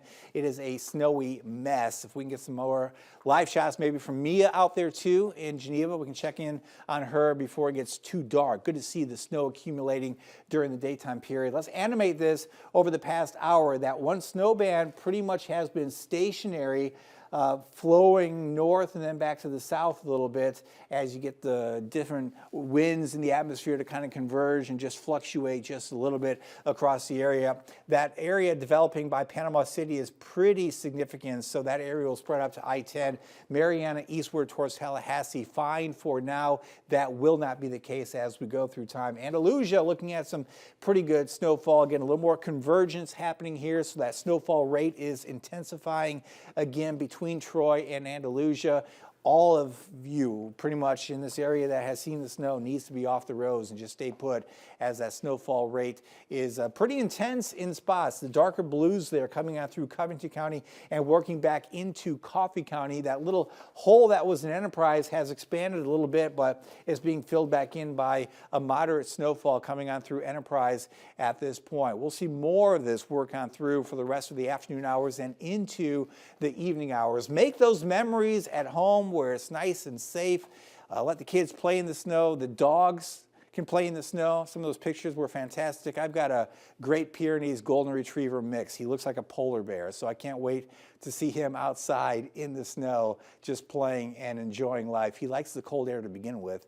Now you've got the cold air and the snow, so I'm sure a lot of animals will be, he's an inside dog, so to go outside and play in it is fun. But if you have an outdoor pet, you want to give them some place warm to be for these coming nights. And if you don't like the dog inside because of the dirt, the mud, the hair, whatever, this is, you know, the time to maybe make that exception. At least bring them into somewhere sheltered, because outdoors, if they're not in a doghouse with a little bit of heat, they're going to be suffering. Temperatures will be in the teens for lows, and that wind chill will be in the single digits. And even though they've got some fur to keep them warm, it's good to have those pets be indoors if you can. All right, let's go to PCB, a live shot. Okay, we don't have it. What do you have? Oh, Wiregrass views. Okay, we don't have anything down by the coast yet. There's a look at Slocum on the top left. There's a look at downtown Dothan, top right, the Civic Center. Bottom right is Foster Street. That snow really coming down in the city. And then the bottom left corner is the Southeast Health Cam on the east side of the circle in Dothan. That snow is really intense. I mean, it's just so weird. From a meteorological perspective, it's so weird. And a week ago, Wednesday, 6 days ago, during Weather Extra, I was standing on the set over there and just mentioning from a meteorological standpoint, this is the most impressive looking snow setup that I've seen in my career across the South, because every ingredient was falling into place. The cold air coming in, upper level energy, making low pressure form in the Gulf, moving to the east. We've been kind of showing that graphic for weeks of what it would take to get snow down here. Everything fell into place, and the latest model runs have been upping that amount of moisture from what would have been like 2/10 of an inch, 3/10 of an inch of liquid to about 5/10, even 6/10 of an inch of liquid. So you figure a half inch of liquids, roughly 10 inch or 5 inches of snow. It can probably add up to about 4 to 6 inches in spots before it's all said and done, because we have about a solid inch on the ground in parts of Dothan, and there's more to come. And now it's going to accumulate pretty quickly here as that sun starts to fade in the sky. Even though we can't see it, the sun is fading. The solar radiation that was coming through is lessening, so the snow will really pile up. And it's a fluffy snow, too, because of those temperatures being in the 20s. And what's really impressive here is it's snowing down to the Gulf and then into the Gulf of Mexico. That rain-snow line is well offshore, something we don't see very often. It's hard to get snow to the Gulf Coast to begin with, but to get it to go well offshore is really something to see. It's snowing northward too, Montgomery over towards Auburn, Atlanta, Macon, so the entire South here is just facing a mess, and the snow will not be going away anytime soon because of the cold air that will linger for days and days and days. Starting to wrap up there in Lafayette, you know, the Lake Charles area here had a blizzard warning this morning because those winds were over 35 miles per hour blowing around that snow. Winds won't be that strong here, but winds at 10 to 15 miles per hour will produce blowing and drifting in the open areas. So even if you can clear the roadway, it can get blown back over and really pile up. I brought a snow shovel with just in case. I'll be using that as we go through time. And if you have a shovel, if you don't have a snow shovel, if you have some kind of a wide blade shovel, you can use that to kind of clear your walkway. And any kind of salt Even pool salt, a bag of pool salt spread on your sidewalk can kind of help some of that, melt some of that snow and ice on the ground. Okay, speaking of Auburn, Toomer's Corner. Let's take a look at what is happening. Oh, look at that. I've got a contact. I should do a shot with my daughter who's at Auburn right now. She was texting me earlier some of the pictures showing her car, and she couldn't believe her car covered in snow. I mean, she's a Southern girl. She was born and lived down south here. But it's happening everywhere. It's something else. You know, normally you see Toomer's Corner in white because of all the toilet paper after a big win, right? Now we're seeing it because of the snow accumulating, and I'm sure those college kids are just having a ball out there. She was looking at getting a sled and going sledding this afternoon, and you know, Auburn's right on the edge, half inch, an inch of snow. Looks like they could get over an inch in Auburn. So what a picture there, Sanford Hall in the background. It's just right there, a really impressive view there all across Auburn and all across South Alabama. Kind of cool to see the southern part of the state getting the snow. You know, last time it was all the way up here. Remember a couple weeks ago, Arkansas into the northern part, Huntsville, Birmingham had a bunch over towards Atlanta. But this snow event setting up across the central and southern part of the state. And it's weird because the higher totals are setting up across the southern tier of counties in Alabama as opposed to the northern tier of counties. 3 p.m. and beyond here, the snow continues moving eastward. Plenty of moisture coming in from the southwest, even towards 6 p.m., so still into the snow for most of us at that point, but then finally starting to see that come down in intensity by about 8 p.m., going towards 10 p.m. to midnight. Most areas seeing that snow pull away, but it will be snowing good along parts of I-10 in the Panhandle. All of South Georgia pretty much seeing snow, and then up towards the coastal area there of South and North Carolina seeing some pretty good snow. The mix there over the southern parts of Georgia, but some of these coastal areas will see some significant accumulation. Again, an area that doesn't see it too often. Inland snow across the south, Jackson over towards even Montgomery, Birmingham, Atlanta, up towards Charlotte happens at least every couple of years. In some locations, it seems to snow at least a little bit every single year. But to get snow down here into the deep south, into the Wiregrass, is rare. For Dothan, going back to 1965, the official records for the Dothan Regional Airport, the biggest one-day snow, 2 inches. Now, some storms in the past have produced a lot more than 2 inches in the Wiregrass, but generally speaking, for the city of Dothan, the official records, this will be an historic storm. What's to come? Still looking at additional accumulation of a few inches in our area. This is looking forward here. An additional 4 inches, a possibility in Dothan. Probably 2 to 3 inches can be pretty much guaranteed. Maybe we get to 4 more inches of snow. An additional inch, inch and a half in Troy. Andalusia, a couple more inches yet to go. Areas north and west, not as much. I talk about Auburn kind of being right on the edge of that snow. You go northward, it's not as intense. Southward, it's much more intense. And in Dothan, it's really coming down.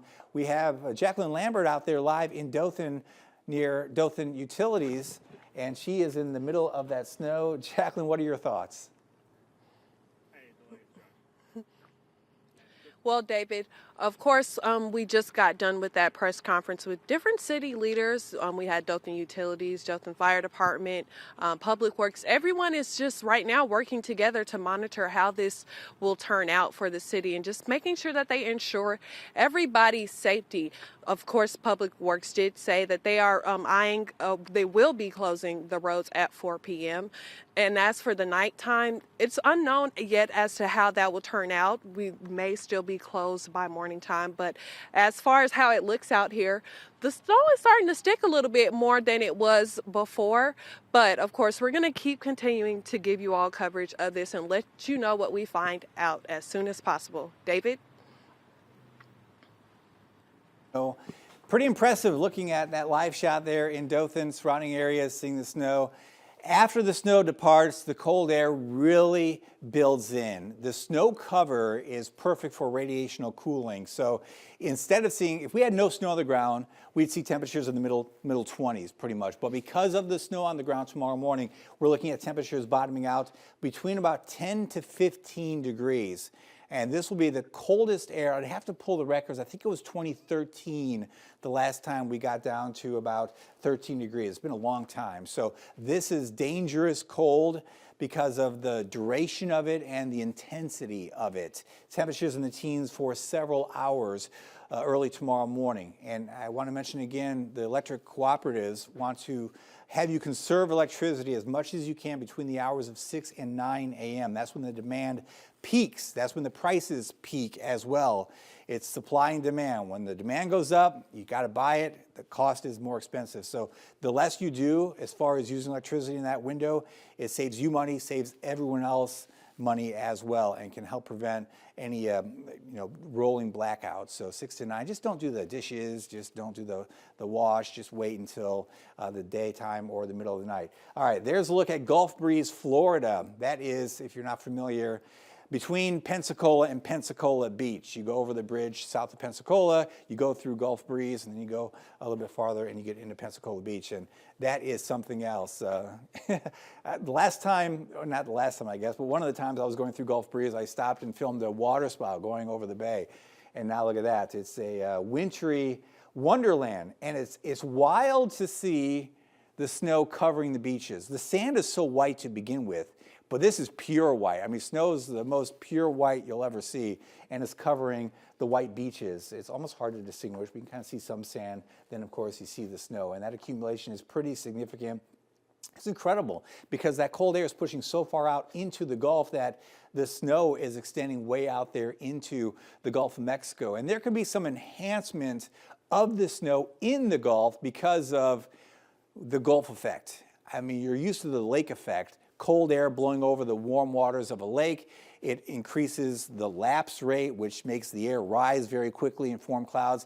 This is a north wind, so it's pushing all that Gulf moisture offshore. So if you could somehow measure the snow, say, 10 to 15 miles offshore, your amounts would be higher than they would be right at the coast because of some enhancement from the Gulf. The Gulf water temperatures are still upper 50s to about 60 degrees. Meanwhile, the actual air temperatures will be in the 20s as we go through tonight, even down to the Gulf Coast and even some upper teens near the coast of possibility. So dangerous cold tomorrow morning. We're not going to see much melting tomorrow. This is some newer data coming in, kind of grasping onto what I mentioned earlier. High temperatures tomorrow, probably 34, 35 for most areas.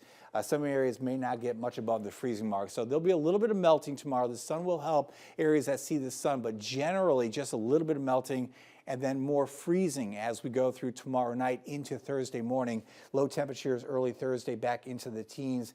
And even into Friday morning, low temperatures probably lower to middle 20s, if not even some pockets of teens. But warmer by the weekend, warmer into next week for sure. There is some relief coming from the cold air in time. But right now we're in the thick of this big wintry mess that is covering the Wiregrass. Kenneth, where are we going? Hey, Kinsley, David. there we go. I didn't hear. There you go. Yeah, Kinsley, we're coming right over to me. Yeah. So you mentioned how we're really navigating through this wintry mess, and we are all in this together. So I wanted to give you some breaking news updates right now. So earlier today, Dale County roads are deemed impassable, and so are Geneva County roads. That's Dale County roads and Geneva County roads are deemed impassable.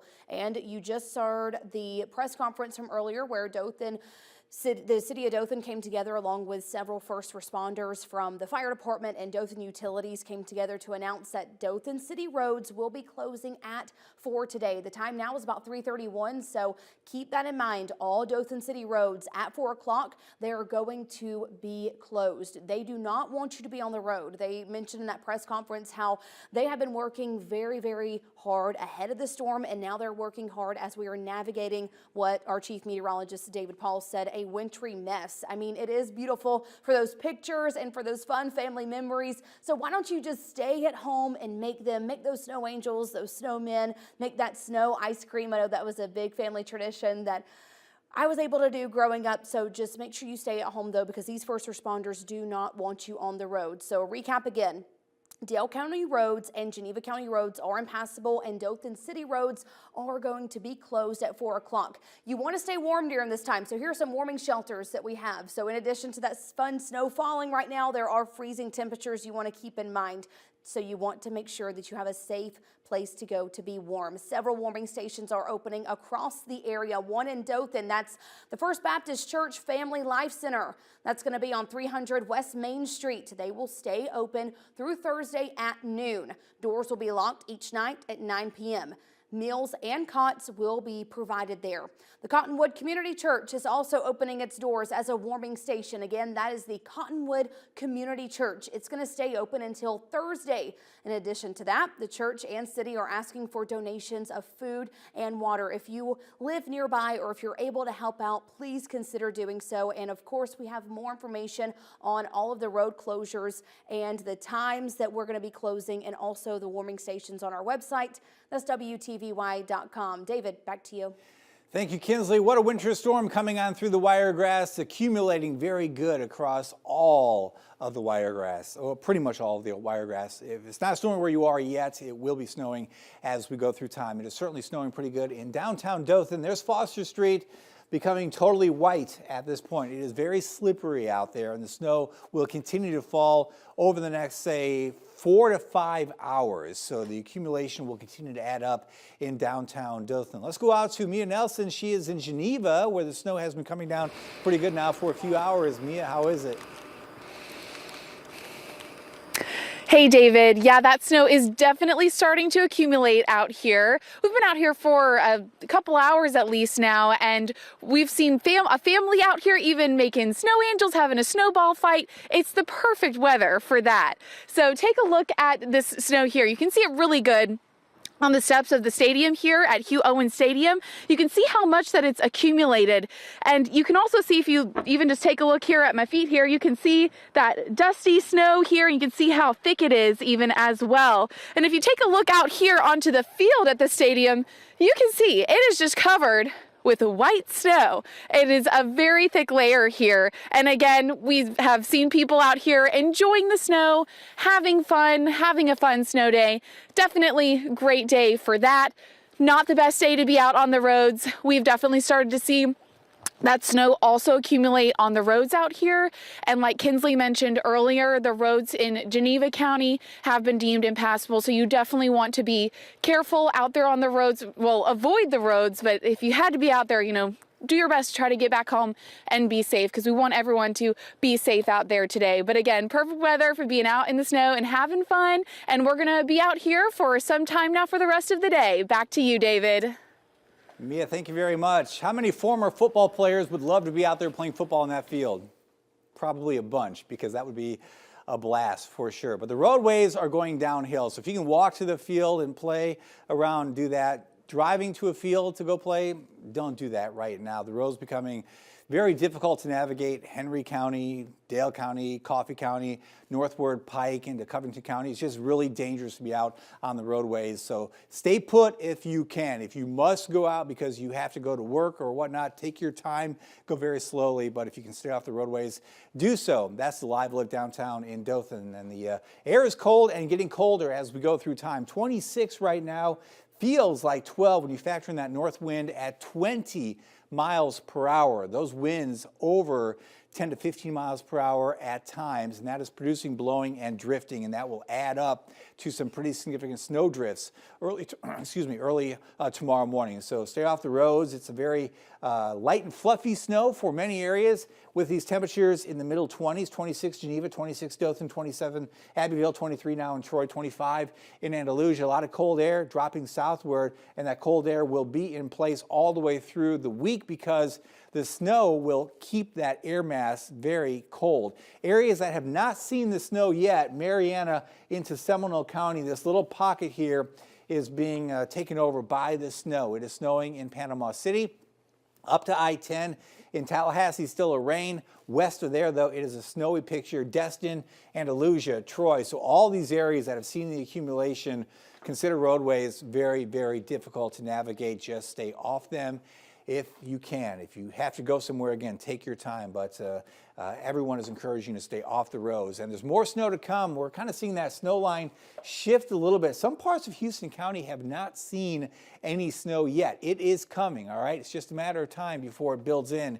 It is taking over Jackson County at this hour. A pretty good snow along 84 all the way through Enterprise, northward to Troy, over towards Andalusia, looking at some pretty good snowfall at this hour. That snowfall will continue spreading off to the east and northeast. In Dothan, it's a steady snow, really no breaks coming for a while. Bigger view There's a lot of snow on the map from the Carolinas all the way back to the west into southeast portions of Louisiana, New Orleans, seeing some heavy snow right along the coast and offshore, and then right on through the Wiregrass. So for us, the heaviest snow that we'll see, generally speaking, will occur between now and 6 p.m. The next 2.5 hours will be the prime time for accumulating snow in our area. An additional 1 to 3 inches can be counted on for most of us. There's a look at the future radar, 6 p.m. into the evening hours. It does begin to end towards, say, 8 p.m. in many spots, certainly by midnight, and then skies clear early tomorrow morning as temperatures tumble into the middle to even lower teens. How much additional snow will fall using our in-house graph model? About 1 to 3 to 4 inches additional. There could be some heavier pockets there, areas southeast as that snow comes in from the southwest. So when it's all said and done, 3 to 5 inches for most areas looks most probable. Doesn't mean you'll get 5, you could be 3, but in that range. Areas north and areas west may be more like 1 to 2 inches of snow. But bottom line, the landscape will be covered in white across the Wiregrass tomorrow morning. And because of the cold nights that follow, there will be icy spots and snowy spots, especially areas that are shaded all the way through the end of the week and into the weekend before we see some good melting come Sunday and Monday. Let's go around the Wiregrass, break down some of the live views that we're seeing before the sun gets too low and the sky gets too dark. Meteorologist Ryan Duggar, take it away from here. So looking at some of the live views that we have right there, of course, that's Slocum High School football field. And earlier this afternoon, we could still see a little bit of the logo. Now, not so much. A lot of snow coming down on the Dothan Civic Center, making for a much whiter color than usual. Then to the bottom left of the screen, we are seeing the image from Southeast Health. And what I've noticed over the past hour and a half while we've been doing live coverage is, at first you were looking at these roads and kind of the medians and the grass on the side. We were just starting to see the roads get wet, but now they are really covered in that snow. And looking out over much of the Wiregrass, still seeing a lot of homes and buildings that are now having snow pack on top of that. So this is an indication that we're still just getting a lot of that packed in, and we'll see this over the next several hours here. But we're going to switch gears over here to look at also Enterprise. And wow, this looks like really almost like a blizzard if you're just looking at the screen right there, even a car with its headlights on. So over the past hour or two, we've seen some cars making their way through Enterprise, but now seeing a little bit less, someone crossing the street right there. And so with scenes like this, you can still see the tire tracks, but the more people are not on the roads, the more that this snow is likely going to accumulate. And that's something to keep in mind over the next few days.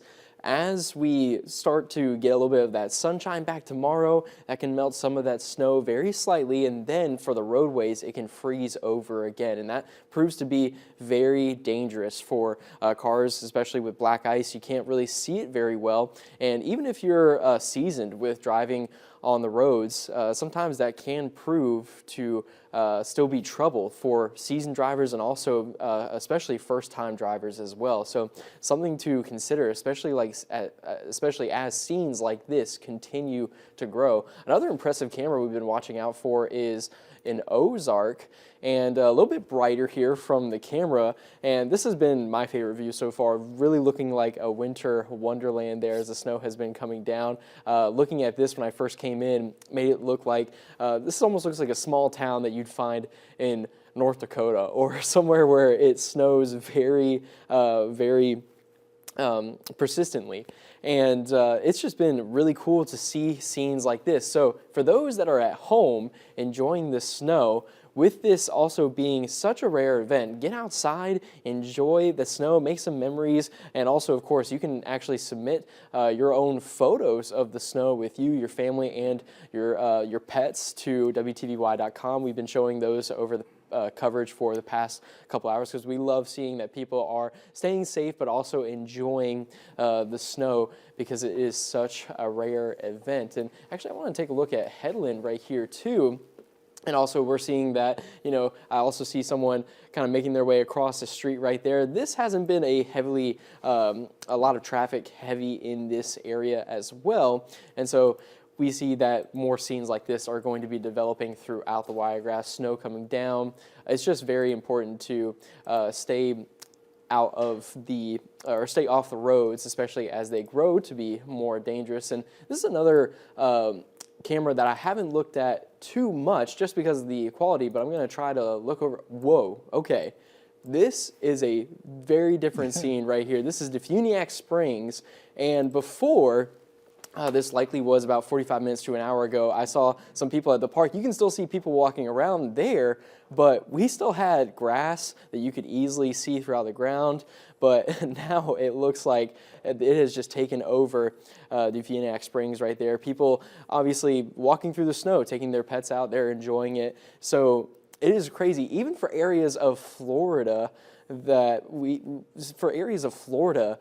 you just would not expect this. And we were even taking looks at areas closer to the water, the beaches, and snow coming down there too. And I believe I just heard from our sports director, Brianna Jones, that we do have some snow video out of Geneva. And so we'll pull that up really quickly, and David and I will walk through that. But while we're still waiting for that to come up, David, I mean, taking a look at Defuniak Springs, that's such an incredible sight. Looks like a winter wonderland in the Florida Panhandle. It's so odd to see. We've seen this camera with big bubbly cumulus clouds on a hot and humid day, but not with snow. And speaking of snow, that's out back. It is accumulating in the parking lot here at WTVY News4 in downtown Dothan, Alabama here. Wow, it is just a wintry picture all across the area, and it is slippery too. That is a very slippery parking lot, and that's the problem all across the area on the roadways. And as temperatures continue to tumble overnight, and as that sun goes down, I know the sun's not out, it's out in the sense that it's shining up above the clouds, and there's enough of that solar radiation getting through to help produce a little bit of melting on some of the surfaces that can absorb that radiation, like parking lots. What are we doing here? It's what? It's cold. It's cold. It's cold. It's cold. Cod. It's cod. I think you missed the L. Who's out there? Who's spelling back there? Hey, have you enjoyed the Frostiometer? We introduced this last week, and we're at a 10. Grab the carrots and sticks. I actually bought some carrots on Saturday because my confidence was high enough. And this was kind of a neat way for me to express my confidence and or uncertainty on this event unfolding. A lot of social media buzz at first. Got to the point where, hey, this might actually happen, and then, come Friday, Saturday, it was like a milk and bread rush, and then it was grab the carrots and sticks, because we got to that point within, say, 3-4 days where the models were honing in on the snow accumulating in our area. It's so rare to get an event like this to unfold that we can kind of use the Frostiometer here as a way to express that confidence in a forecast. And I'm thinking of ways to do this when it comes to severe weather and tropical weather as well. Because as forecasters, we look at a ton of data and combine that data with the years of experience and come up with a forecast. And with every forecast, there's a certain level of confidence. Sometimes my confidence is at a 10. On a forecast, sometimes it's at a 2, and trying to express that to you is sometimes kind of difficult. So the Frostiometer was a way to make that work. And boy, the Frostiometer is way at the top of the scale. We might not pull it out for another 10 or 15 years, who knows, but it worked pretty well for this event. A little traffic downtown in Dothan. You can kind of see the tracks there. It's a very slippery, messy situation. Once the ground freezes more, we're not going to see those tracks because it'll be frozen instead of slushy water accumulation, and slush and water mixed with water and slush as opposed to just snow. So anyway, an icy mix unfolding here for the evening hours, because we'll see more and more freezing on every single surface outdoors as we go through time. Notice as we look in the distance how the trees are kind of obscured a little bit. That gives us an idea of what the snow rate is, and it's coming down at about 1 inch an hour right now in Dothan. So we'll see that snowfall accumulation continue to add up. 26 degrees, there's really not much melting as we look across the area, because most of us are in the middle 20s at this hour. Winds coming in from the north at 17, so you factor that in, it feels like 13 degrees right now. And it will feel even colder tomorrow morning. 23 now in Troy, 27 Enterprise, 25 Geneva, 25 in Defuniak Springs, 27 Abbeville, 28 now in Blakely. A lot of cold air covering the Wiregrass and a lot of snow covering the Wiregrass. This little pocket that's been the holdout pocket is being covered up by that snow. Some light snow now in Mariana, moving into Seminole County, eventually into Miller County. Miller County is the one area that has not seen it yet. We are seeing it over parts of Early County. The rest of the county will see it. And even a little part here of Houston County, southeast of Dothan, has not been in the snow yet. And you might be watching us thinking, where is it? It's out there. It's coming. It's snowing in Dothan. It's snowing down to I-10. It's snowing back to the west along I-10.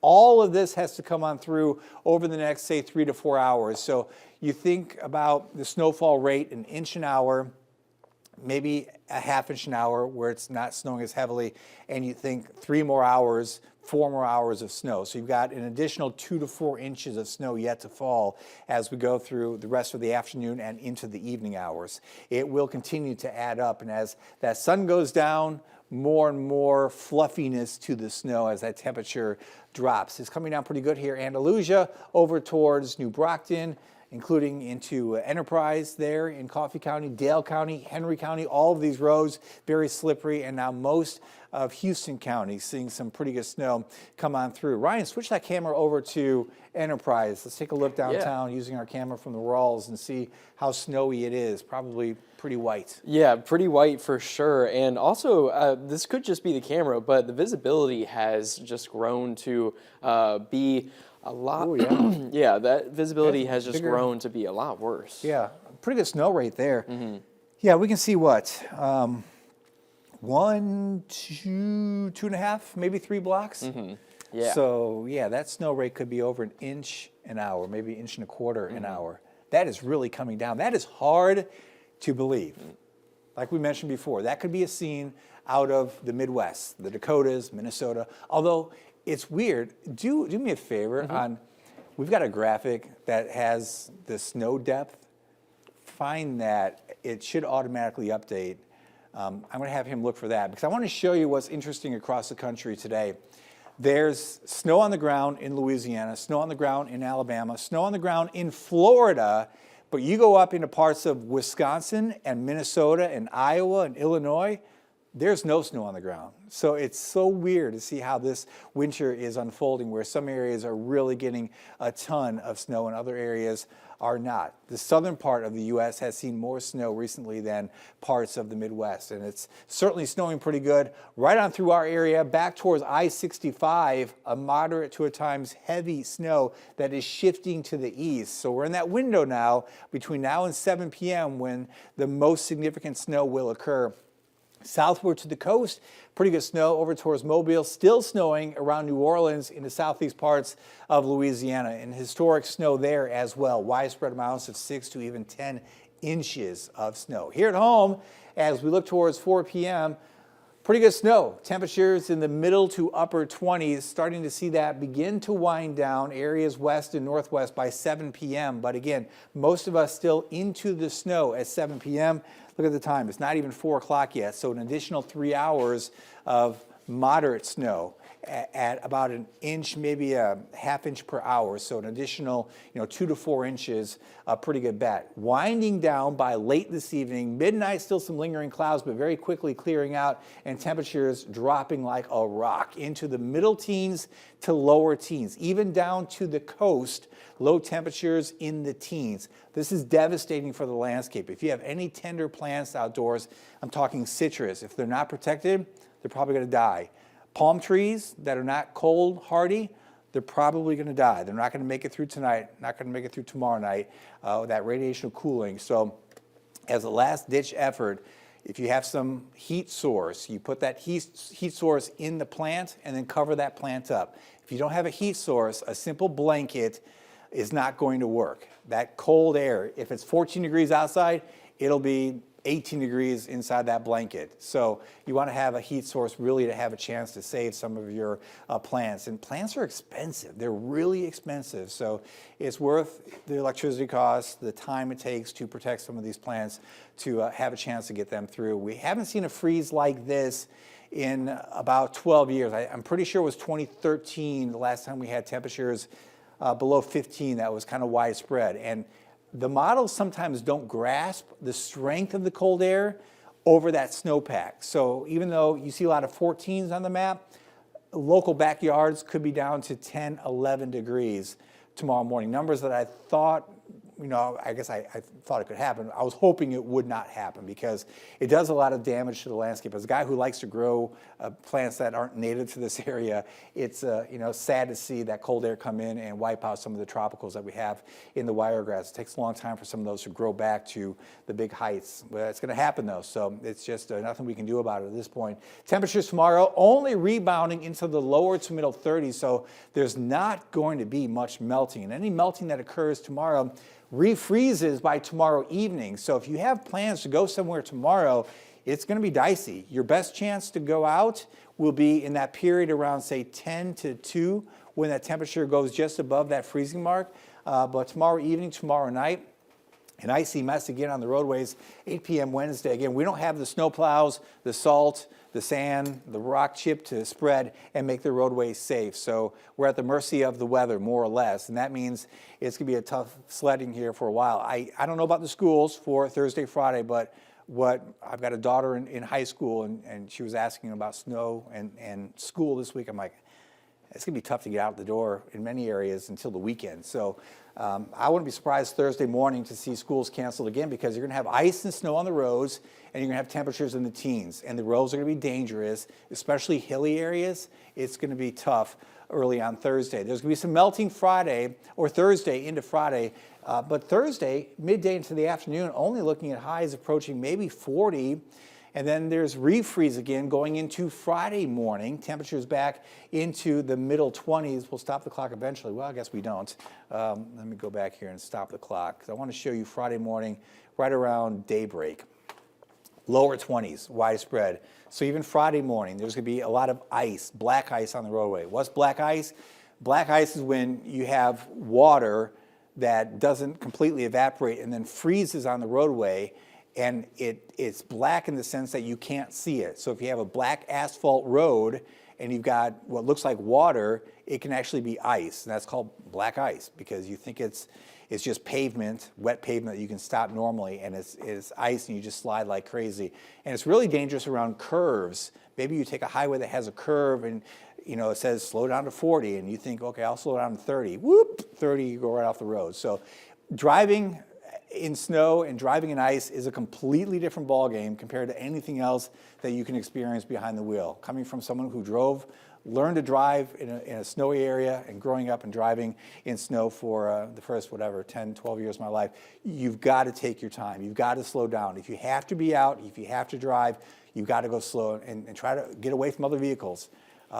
My general thinking on the roadway is everyone else is a bad driver and I'm not. So I try to create space between me and others. So you probably really want to do that in an event like this, because you don't know if the person next to you or coming towards you or coming perpendicular to you is going to stop in time at an intersection. And we haven't seen a ton of issues yet in the Dothan area that I'm aware of, but I'm sure we will as we go through time. And there has been a pedestrian fatality in Dale County in Ozark because of the snowy and icy roads. So it is a deadly serious endeavor to go out onto the roadways. I don't say that lightly. Think about the roadways as a developing tornado. Might not hit you, might hit you. I mean, there's that risk, an enhanced risk if there's a storm coming your way. So use caution on the roadways. Bottom line, no big temperature relief until we get to the weekend. It is a snowy, deep south. Kinsley, this is something else. How do you feel? You're from Alabama, a Tuscaloosa girl. You've seen snow in the past. Did you ever think you'd see it like this down south? I did not. I've lived here in Dothan for going on 5 years now, and that's what I really missed because I'm from Tuscaloosa County, and the last time I saw snow like this, I believe it was 2017, and we talked about that on Weather Extra not too long ago when me and my mom were able to slide down the hill in our backyard and just have all the fun, make all the ice cream out of the snow, and it was just such a blast. I am so glad to see that we are able to experience this type of weather here in the Wiregrass, and also all these families just making memories, making those snow angels. We were able to look at the pictures from earlier and so many smiles. But again, like David was saying, today can also be a dangerous day. So first responders are all encouraging you to stay off of the roads. We are pulling up a list right now on our website, that's WTVY.com, of all of the impassable roads. And I'm going to read that off to you to make sure that you know that this is serious. So we have the list of winter road closures. Kicking off with the city of Dothan. I mean, it's almost 4 o'clock. It's 3:58 now. They are closing their roads at 4 o'clock. So you want to make sure that you keep that in mind. And I hope that you are put somewhere and able to stay put. They do not want you on these roads. The list goes on. The city of Enterprise, Coffee County, Covington County, Dale County, Geneva County, Henry County, Okaloosa County, this includes certain roads, and Pike County. This list is on our website, and this is, I mean, really close to the entire Wiregrass. Again, you want to make sure that you are at home. I hope that you were able to spend the extended weekend able to get the preparations that you need for this snow day, and just make sure that you are staying warm. We have, of course, the warming shelters on our website, WTVY.com, and I just want to go over these road closures again. This is City of Dothan. They are closing at 4 o'clock. Again, that time right now is 3:59, so I hope that you are put somewhere and able to stay put. City of Enterprise, roads are closed. Coffee County, roads are closed. Covington County, roads are closed. Dale County and Geneva County and Henry County, those roads are deemed impassable. Okaloosa County, that includes certain roads, and Pike County. So just make sure that you are taking this seriously. This is a day that you want to make sure that you are able to be at home, warm, safe with your family, and do not get out unless you absolutely have to. The city of Dothan, they came together a couple of hours ago to give an update on their preparations and making sure that they have all the technology that they need and in place to continue to navigate this wintry mess, this beautiful wintry mess, but hey, we got to take it seriously. So they were mentioning, you know, how they are monitoring the roads and the traffic, and how that if you do get out on these roads, you don't know if there's going to be a downed power line. You don't know if there are going to be, you know, if you're going to run into a wreck or get into a wreck yourself. So just make sure that you're staying home, staying put. They are encouraging you to stay at home during this time. So we have this full list on our website, WTVY.com, and I know that we've been talking about a lot of memories being made today. So why don't you go ahead and show off some of your pictures? You can do that by going to our website. You can click on the news tab and just scroll down. This article was posted not too long ago. You can submit your pictures on share your pictures of the snow. And I did upload a couple of my families. This is one of the recent ones. This is the Wiregrass snow. This is uploaded by our digital content producer, Ty Story. So you can see that adorable dog. You can see this family as well. So we want to make sure that you're able to have a fun day, but we also want you to take this very, very seriously and have a safe day as well. So speaking of those road closures, that is on our website. This is talking about all of the roads that are deemed impassable and also all of the roads that are closed. We did have a traffic fatality today. This was about 2 hours ago, and it was the Dale County. It was located in Dale County. Sorry, I'm trying to scroll down so we can get this information. This was about 2 hours ago, and one person did die in a two-vehicle collision. This was according to Dale County Sheriff Mason Bynum. He confirmed this to News4, and this is the news that we do not look forward to sharing, but is something that we want to make sure that we are keeping you informed. The accident happened on US 231 near Enterprise Road, and there was snowfall on the road. So just make sure that you're listening to this message. If you have been following us all day, thank you so much for staying with us. We might sound like a broken record, but hey, we want to make sure that you are taking this seriously because it is beautiful, but it's something that we're not immune to and not something that we are really accustomed to. There was also a death in a house fire this morning. I want to show you this article as well. You can see, as I'm scrolling down, you can see the Covington County roads closed. You can make sure that you are able to get information on that. And then this story was out this morning. A volunteer firefighter died in a house fire this morning. Absolutely heartbreaking news here. It was a volunteer Pinkard firefighter. They died in a Dale County house fire this morning, and Coroner John Cawley identified him as 37-year-old Caleb Green. Cawley says Green's home was engulfed by flames early this morning, and he was pronounced dead on the scene. Several agencies, including the Alabama Fire Marshal's Office, they are investigating the fire's origin. His Facebook page shows Green attended Dale County High School and had recently taken an exam for a possible promotion at the full-time City of Dothan job. So these are some of the stories that are just very hard to report on, and they are also very important for you to take seriously. And we did just get breaking news, the identity of the deadly wreck that happened this morning. It is Maya Stearns, 27, of Madison, Alabama. So let me take you back to this article. This is breaking news that we have right now on the air, and we are going to make sure that we have this article pulled up because I don't want to get anything misconstrued. This is the one killed in the Dale County wreck. Again, that is Maya Stearns, 27, of Madison, Alabama. So please, please, please just stay off the roads. That is what I am encouraging you to do. That is what Chief Meteorologist is encouraging to you, Chief Meteorologist David Paul, that is, and also these first responders that are working diligently throughout the day to make sure that you stay safe. Let's go ahead and toss things over to Chief Meteorologist David Paul. I know we had some hard news there, but we can look at some of the fun news now. David? Yeah, so this is kind of fun. I've got my chief engineer, Tom Johnson, with me. Tom, you are a Minnesota native.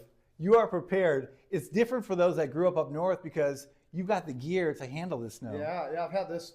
It's a babushka. I don't know, 20 years, 30 years. It keeps you warm.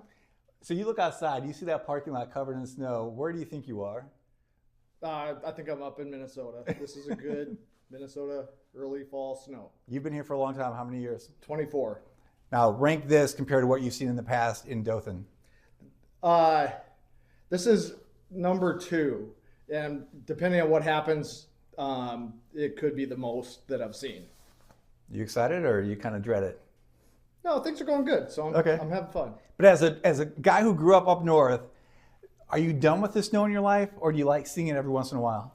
It's fun to see it. The cold is not fun. You know, typically when you're up north, it snows. The first snow is fun, and then you got the whole winter of cold, and it's not fun after that. It doesn't end. One day of playing in the snow is great. Hey, dress for the weather. Take it from Tom. He's got it going on. All right, let's go outside. Let's do a little walk and talk here and see what is happening. And I'll tell you what, it's snowy and it's cold and it's slippery. And look at this, no road tracks. So people are listening. Let's take a look at some of the accumulation. Not a ton. Now we're kind of sheltered here a little bit, but probably an inch and a half on the ground in Dothan. So we're downtown. This is Foster Street. And I'll step right towards the edge here. And I'll tell you, it's slippery. Look at, you just kind of see just sliding like crazy. It is really slick out here. And if you don't have the right shoes on, and I don't, it makes it even worse. There's someone walking here, but this is looking at Foster Street, looking, let's see, northward there. And then we'll swing around, and this is looking onto South Foster. And we have some tire tracks we showed you earlier, but those are being covered up pretty quickly. And it's kind of a fluffier snow on top of a slushier base. And this is probably still pretty good packable snow at this hour, at least on the roadway here. Maybe on the grass it's not as packable, maybe a little more fluffy, but you can see the snow rate, the intensity is pretty intense here. You can see it pretty well looking at the dark windows This is some pretty good snow. This is going to come down at about 1 inch per hour, and it will keep coming down for, what is it, 4 o'clock now, probably the next 3 to 3.5 hours. And it is really going to accumulate pretty quickly. The grass over there, pretty much covered up. Now some of the darker areas there on the pavement, it's wet and even a puddle. All of that's gonna be frozen in the morning because we're gonna drop into the teens, middle teens. So there's gonna be a ton of ice all over the place. The grass now is getting hard to see. Some blades still sticking up there downtown here in Dothan. There's a good view of the snowfall rate against the dark trees. Those magnolias really contrast against the snowflakes that are falling, and the dark windows there of Circle City Brewing. You can see that snow intensity. And then there's a look over there at the Civic Center and downtown. It's quiet. I see some vehicles over there on 231 driving by, but not much in the way of traffic downtown here in Dothan. Yeah, it's just cold. It's cold, it's snowy, and it's breezy. I'm a little sheltered from the wind, but in these open areas, as the snow accumulates, as we go through the rest of today and into the evening hours here, we're going to see some blowing and drifting of the snow, and that is going to be something that we're going to have to deal with until tomorrow morning. The winds will come down a little bit at that point, but the snowfall rate is pretty intense for a storm system in this part of the country. We just don't see this very often. The record for Dothan, the most snow in a day, going back to 1965 at the Dothan Regional Airport, is 2 inches. We've seen that a couple times, 2 inches. Other areas have seen more, but generally to see a widespread snow event like this in the Wiregrass is extremely rare. And you can just see it coming down, and the whole landscape now is white, and the visibility is being reduced. And we're going to get into this heavier snow band here and stay in it for a few hours. So best to stay indoors. If you have to be out, to go play in it, wear the layers. Hand protection is key, and that's really no joke, because you can have frostbite occur when you get your fingers wet and you get some evaporational cooling on your skin. It can bring down that skin temperature even quicker to the freezing point, and you can have damage due to frostbite. That is a real concern. Usually not a concern for us, but it is a concern in this situation. And tomorrow morning, with those air temperatures in the middle to lower teens and the winds blowing, wind chills will be down to about 0, even 5 below. And I step here into the open area exposed to that wind. It's blowing a little bit. I'll switch my camera back around for a second, and I'm going to kick some of that snow. I don't know if you can just make it out there. It's blowing. And I know if it's blowing a little bit here in the middle of town, in downtown, it's probably blowing pretty good out in the country, and it will blow pretty good as we go through the evening hours and overnight, even as the snow comes down. This is something else. I mean, this is something else. The radiational cooling effect of the snow cover on the temperature is a real concern, because we will see these low temperatures back into the middle to lower teens as we go through tonight, and then again for tomorrow night. Just actual air temperature, not the wind. So take it seriously. Stay off the roadways. Stay off the roadways. Not much is going to be opened up tomorrow, and Thursday is going to be questionable as well. Just a little melting during the day. I'll head back indoors, back to the wall. But Ryan, let's toss it over to you. Thank you so much, David, and thank you for braving the cold. I know that's not your favorite thing in the world. He came down south to escape it, and now it's followed him here.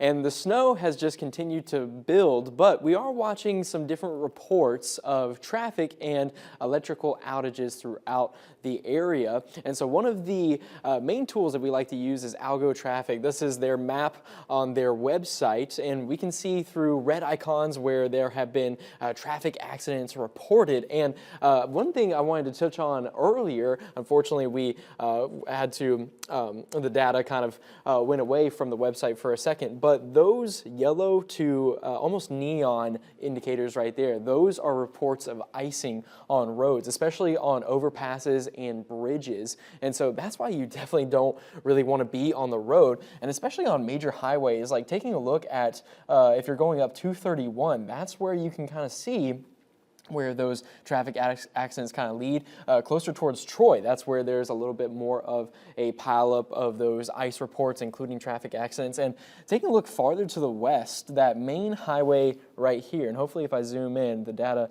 won't all go away, but right here through Greenville into Georgiana, that's I-65, and you can see where a lot of that roadway or that interstate where a lot of those reports and traffic accidents are focused. So for people that are on major highways and interstates, it's proving to be more and more dangerous as this snow is extending all the way up to Montgomery and even farther up northward as well. So if you're staying inside, that's the best thing you can do. Avoid those roadways, especially like David was saying, as a little bit of that melting can happen. And once that does, we're going to be seeing those nights well into the teens, and that's going to allow for that water that has melted to freeze back over the road. So we can be seeing treacherous conditions on those roadways for the next couple of days, especially at night. But now we're going to take a look at seeing where we have some power outages. This is another good tool, especially during severe weather season. We like to use this at poweroutage.us. This tracks multiple electric cooperatives and power companies throughout the state, and you can see power outages indicated by color. And I know you can't see it here, but in Dale County, there have been a few reported, or really just over 12 customers reported out, according to Alabama Power. So we can kind of see that right here. For some areas, and this could be unrelated to the snow, but the reason why we are tracking it is because for snowfall, especially so far deep in the south, once you have this accumulation over trees, branches, power lines, that weight that they're not used to can make them kind of detach, fall apart, and that's where you can have those power outages. So we're going to be watching maps like this throughout the day to see where our power outages can go, and so that's something else to consider. And a little bit farther to the north, we had some power outages in North Alabama before, but they're a little bit on the drier side. Birmingham is likely seeing maybe some flurries. I know I've been actually in contact with my family. They've been reporting that they're seeing a little bit of that, but the air is so much drier up there than down here that they're not seeing the same thing like they saw a couple weeks ago. That was their snow event. Now this is our snow event. And taking a look at Florida here as well, we can kind of see through, and I have Walton County highlighted right here. This is a little bit farther to the south in the Panhandle, and a few customers out there, 80 for Walton County. Let's see if any are in Jackson County. No customers out there. Okay, so taking a look at, I just selected Jackson County again. Let's see a little bit closer to Holmes County. No customers out there. And so we're going to be watching these counties to see if we can get a little bit more of a buildup of those power outages. It really just depends on this accumulation. And with how we've been watching these sky cams over the last hour and a half to 2 hours, this snowfall is definitely building on the roadways, on houses, buildings, medians. So we're going to be seeing white conditions like that for a while. But why don't we take this time to also see if we have any updated pictures from our viewers out there. I'm going to go ahead and refresh this page. That was my favorite photo right there from Ty Story. He submitted this earlier, and this dog is just so cute with the tongue sticking out. I know it was Kinsley's favorite as well. And of course we had this family. A lot of families are going out and enjoying this snow today. A lot of people's first as well. Taking a look down, another photo that Ty was able to submit is looking at the accumulation on trees, especially when winds kind of die down. It allows for that snow to build up. And just like I said, that's why we are really trying to watch for these power outages too, because when you have power lines and or trees close to power lines and the weight of that snow just becomes too much, they can break. And so we're going to be watching out for that. A few more photos from family. This is out by Samson, Alabama. Everyone's bundled up. I'm glad that everyone has a lot more winter clothes than I do. I'm not usually used to that. So that's really great that people are out there enjoying all the snow. And this is another photo submitted by Sebastian in Geneva. And this is just one of the coolest things too, because the cars are able to have that snow accumulate as well. And so if you look outside, you're thinking, okay, the roadways and the grass is going to be white, but also, especially for cars that are a different color, sometimes they can be white when all the snow is building up as well. So that's really cool. And I believe I'm getting word are we tossing back to David right now? Not yet, okay. So we're going to continue watching through, or we're going to be continuing to look through some photos, and a lot of them building. Oh my gosh, okay, this is from Cody Lynch. First snow for this wiener dog right here. He doesn't look too happy to be out in the snow. And this is, of course, this isn't for everyone. So he looks like he wants to get back inside as well. But we love to have more of these photos coming in. Of course, you can submit those on our website, WTVY.com. And we would love to see that as well. And I'm getting word that I'm going to go ahead and send things back over to Chief Meteorologist David Paul now. And he's actually by Dothan Police Department. And so, David, what are you seeing out there? Yeah, I'm actually right outside the station still, but I have Lieutenant Scott Owens with me from the Dothan Police Department. What do you think, Lieutenant? It's amazing. Having lived in Dothan for nearly 40 years, this is not something that we get all the time. And it's definitely an exciting time. You've driven on this road how many times? Oh, countless times over the last 18 years. All right, explain the condition of this road as you were walking over here. So as you can see, it looks really nice, looks really powdery. Unfortunately, that doesn't give you a whole lot of traction on your wheels or on your tires hitting the roadway. You also don't know what's underneath the snow. There could be black ice underneath.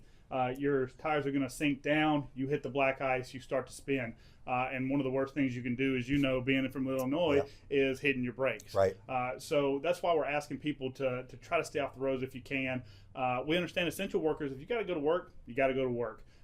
Nurses who have to get to the hospital for your shift, those are very essential employees who we thank for doing what you do, because we love you guys.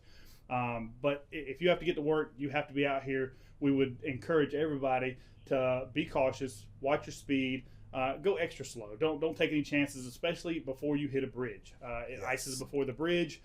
We've already had one wreck today where somebody hit the bridge going too fast. So be safe out there and enjoy the snow day, because 30 years may be the next time we get there. Exactly, yeah. We'll have a lot more gray hair at that point, perhaps, when it comes in again. I hope so. One piece of advice, if you put your vehicle into low 2 or low 1, that will just limit the potential speed of your vehicle and will keep you going nice and slow as you approach a bridge, for example. Because if you've never experienced the sliding, going down a hill towards a bridge, for example, you have no control, zero control. And the natural reflex is to hit the brakes. You're right. And it's the worst thing you can do for slipping and sliding in the snow or on black ice. And the more you slide, the more you want to hit the brakes and stop yourself, but it's not going to happen. Absolutely. All right, so clarify again, the 4 o'clock rule went in. You want people off the roads.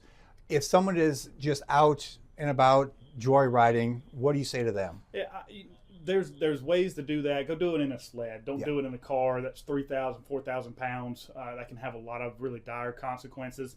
Enjoy the snow day from home, but if you're essential and you have to get to work, go slow.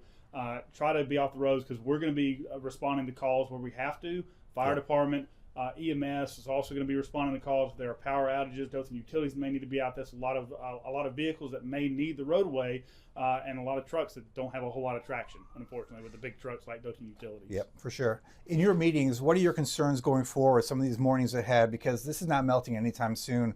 What are your thoughts on these mornings, Wednesday, Thursday, even Friday morning? Yeah, we want to point out that there are warming stations open. All the rec centers, Eastgate, Westgate, Andrew Bell, those are open until about 6 p.m. First Baptist has a warming station that's open all night, 24 hours. And we're ready to help you as much as we can and direct you to some of these other warming stations. This is very dangerous conditions, and if you stay out here, there is the potential for hypothermia, and we don't want anybody caught out in this weather. Absolutely. Get somewhere warm, stay off the roadways, enjoy the snow at home. This is a generational type event in historic snowfall. Enjoy it, but be safe as you go on about it. Okay, that's it for now. Lieutenant Scott Owens, thanks for joining us. Back to you guys inside. Ryan? David, thanks. This is some breaking news just into our newsroom. We want to show you just how dangerous conditions are right now. Take a look at your screen. Here is the second reported crash we've learned of. This is on Ross Clark Circle. A woman says it was her first time driving in snow and she will never drive in it again.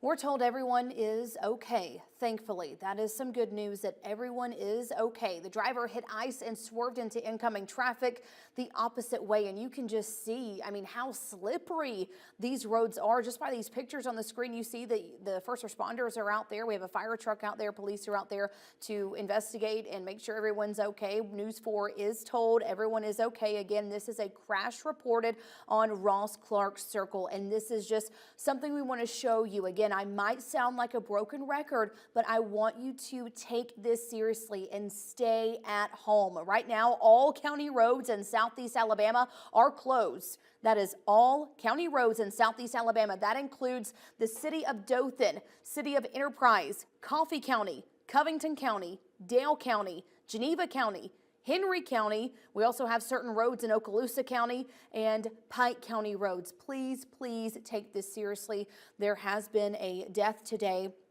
in Dale County, and we want to make sure that you all are staying safe, staying at home. You can look at the entire list on our website, WTVY.com, but to keep it simple, all county roads in southeast Alabama are closed. Let's see if we can get that video back up of the crash on Ross Clark Circle. If you're just now joining us, we just want to show you again how dangerous conditions are right now. This is no joke. Our area, we are not immune to this kind of snowfall. Yes, it happens every once in a while, and today is one of those great days where it does happen and we get to enjoy it, but also there are scenes like this, accidents.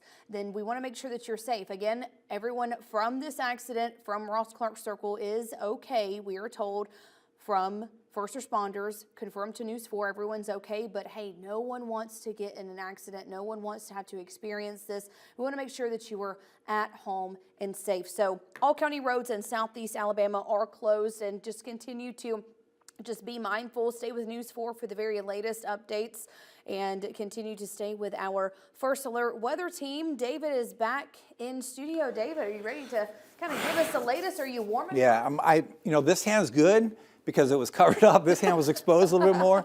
It's cold. I mean, it's really cold. You can see it's kind of red.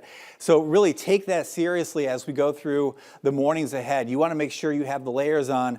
I was talking to Tom, being from Minnesota, and me growing up in Illinois before I moved south in 2005. I had an extensive wardrobe of cold weather clothes that have been basically in storage for 20 years, but pulled out my ski jacket, my ski bibs, the big boots, the big gloves as well. So if you're dressed for it, you can actually get warm. Put the stocking cap on, and you don't even feel the cold. And that's key, because your kids are outside maybe playing, and maybe they've got some cheap gloves on, and those soft gloves have gotten wet, and now their fingers are like mine. They're freezing cold. So check on your kids if they're playing outdoors. Just make sure that they are okay, because take yourself back to being 5, 6 years old. If you could play in the snow, you would just be having a ball, not even realizing, man, my fingers are like 40 degrees. So check on them for sure. That's a live look of what's happening in Enterprise. This map, let's focus on this map. This is a look at the snow depth this morning. And, a couple weeks ago, actually it's been, 3 weeks now, we've seen this big snow cover across the midsection of the country. That's still there. But there's an area here, Iowa, Illinois into Wisconsin, where there is no snow. I was talking to a buddy of mine who lives up in the Quad Cities, LeClaire. He was a meteorology friend. I worked with him in Iowa. Then he broke off and started a distillery. So weather to distilling spirits. But he lives up there, and he was texting me today about the fact that we're seeing more snow, and in Louisiana, than what they've seen up there all year. That's how strange it is. And we work together in Lafayette. So we were talking about the amount of snow that was accumulating in Lafayette. Just incredible. Up north, there's some snow on the ground. But you look at this map, and it's just incredible to see more snow down here than there is in a big chunk of the country. And this is just unusual for sure. Some of these totals in South Louisiana were about 6 to 10 inches, and maybe, Ryan, you can check out some of those totals being put out, the public information statements from the National Weather Service offices. A very impressive snowfall in that part of the country for sure. The cold air is no joke, and it will get colder as we go through time. And when you factor in those winds, it feels even colder out there. It feels like 16. And I mentioned the kids playing and getting wet. If you're that's 16, feels like 16 with dry skin. If your skin is wet, it feels more like 5 or 10 degrees. You can subtract probably 5 or 10 degrees from that feels like temperature if your skin is wet. So make sure everyone is taken care of. That temperature continues to fall. Winds at about 8 miles per hour now, gusting at times to 10 to 15 miles per hour. So blowing and drifting is a concern in open areas all the way through the overnight. This snow will become a little more fluffy here as we go through the evening. As that sun goes down, we lose what little sun is coming on through that cloud cover. 23 now in Troy, 27 Enterprise, 25 in Geneva, 27 Shipley, 29 Mariana, 28 in Donaldsonville. These readings were in the lower 30s when we began our coverage about 2.5 hours ago. That colder air continues to come in, and it will be around all the way through the end of the week. And we're talking about the refreezing that will be occurring. So the morning hours will be dicey on the roads, because what we see on the roadways is not going to completely melt tomorrow. Areas with sun will be a lot better than areas that are shaded. And you know, some of these rural roads, they're hilly and they are kind of surrounded by a canopy of trees. And those are the roads that will have ice on them probably until the weekend. And that's the concern with, I think, school going forward. And as the meetings occur, there's going to be a lot of realization that, hey, we're not going to be able to get to school until probably Monday to be safe with no ice on the roadways. So a lot of the Wiregrass, I'm thinking, is going to be shut down through the end of the week and into the first part of the weekend, at least limited travel during the daytime period when we have some melting. Troy, Andalusia, it is snowing pretty good. Dothan, it is still snowing pretty good. Southward to Mariana, you were missing out, but I said, hey, hang in there, it's going to come, and it is snowing pretty good. Into Early County, Seminole County, some pretty decent snowfall. Southward to Destin and Panama City. I caught myself doing that this weekend too, because we don't say snow very often. It just does not happen. It just does not happen very often, but boy, it is happening right now. Some moderate to heavy snow overtaking Geneva County again into Jackson County, and about to get heavier in Houston County. That snow intensity going up a bit in Enterprise right now, eventually spreading into Dale County, Henry County, Barber County, and then back to the west, Covington County still into the snow, and that will linger for at least a couple more hours before it begins to wind down. A little bit of a, I don't want to say lull, but a little bit of a lightening of the snowfall rates in Dothan right now, but it's picking up again in Geneva, up towards New Brockton and Enterprise, towards Fort Novacell, all the way through Henry County, looking at a light to moderate snowfall, and southward to I-10, Bonifay to Mariana, that snow is coming down pretty good, and it's pretty widespread, really from the Carolinas, North Carolina, all the way through southeast Alabama into the Florida Panhandle, back to the west towards New Orleans, still seeing some snow there in southeast Louisiana. This is shifting to the east and will continue pushing on through South Georgia into the coastal areas here of the Carolinas. Snow to the coast in Florida. The entire White Sand Beach area here is covered in snow. It is hard to believe what we are seeing. It's so impressive from a meteorological standpoint, and then from a historical standpoint, you know, records go back to 1965 in Dothan. They go back further in other parts of the Gulf Coast. This is historic. There was a huge storm back in 1895. If you go back in the weather records, the late 1890s were very cold, very snowy. There was a solar minimum in that period, and it just led to a lot of cold winters. And then there's, of course, been a little bit of warming in the last, we broke that down, the last 10 winters in particular, but this winter is coming back with a vengeance. Kind of goes to show that the climate is so cyclical that what's happened in the past will happen again. It's just a matter of time. And this big snow is back. It's always a potential. Every winter, we go into winter thinking there could be a big snow. It usually doesn't happen, but it's happening now. What a weather map. 4 p.m. Tuesday. We're approaching 5 o'clock here before too long. The snow will be ongoing at 5 p.m. It'll be ongoing at 7 p.m., winding down after 7 p.m. towards, say, 9, 10 o'clock. And then by midnight, most areas are starting to see that snowfall completely go away. The clearing will build in overnight, and that opens the door to the really cold air. Low temperatures into the teens, middle to lower teens. And as we get the new snowfall totals to be incorporated into the computer models, some of these numbers might actually be lower when that new data comes in late this evening, because if we have a snowpack of 4 or 5 inches, which we will over some parts of the Wiregrass, that is a lot of insulation, a lot of cold on the ground that will help to really chill that air mass for the overnight. overnight. There should be enough mixing overnight to hopefully keep us in the middle teens as opposed to the widespread lower teens, but generally looking at teens for lows for tonight, and not much of a recovery tomorrow. High temperatures only in the 30s as we go through tomorrow evening and tomorrow night. Refreezing on the highways. Any melting will refreeze tomorrow evening by 8 p.m. back into the 20s. Midnight, very cold, and early Thursday morning, low temperatures in the teens. And again, that's going to be a concern for the coming mornings. A little bit of melting during the day, but a lot of freezing at night. And that's why snow and ice will linger into the weekend in many parts of the Wiregrass. Getting around town is not going to be easy, so as we were talking to the lieutenant, if you have to be out for work, use caution. Otherwise, just stay put, stay home. We knew the storm was coming. Hopefully you were prepared and you don't have to run to the grocery store. Speaking of the grocery store, we're on the west side of Dothan with Bayla Walker. I think she's at the Publix, right, on 84. Man, Yes. that's unbelievable. Yes, David. It is very unbelievable. I mean, right now, people would be out. They would be shopping, picking their kids up from school. But it is a ghost town out here. I'm going to step out of the way so that you can see. Very bare right now. But I want to point out something that you might see here. You know, we don't see people out at shops, but we do still see people out on the road, David. And that was something that I think officials are really talking about, and I think Kinsley had mentioned earlier, officials were telling people, and David, even you were telling people to stay off of roads if you had to, right? And we still see cars. We actually drove by a wreck earlier. Thank God everybody was okay.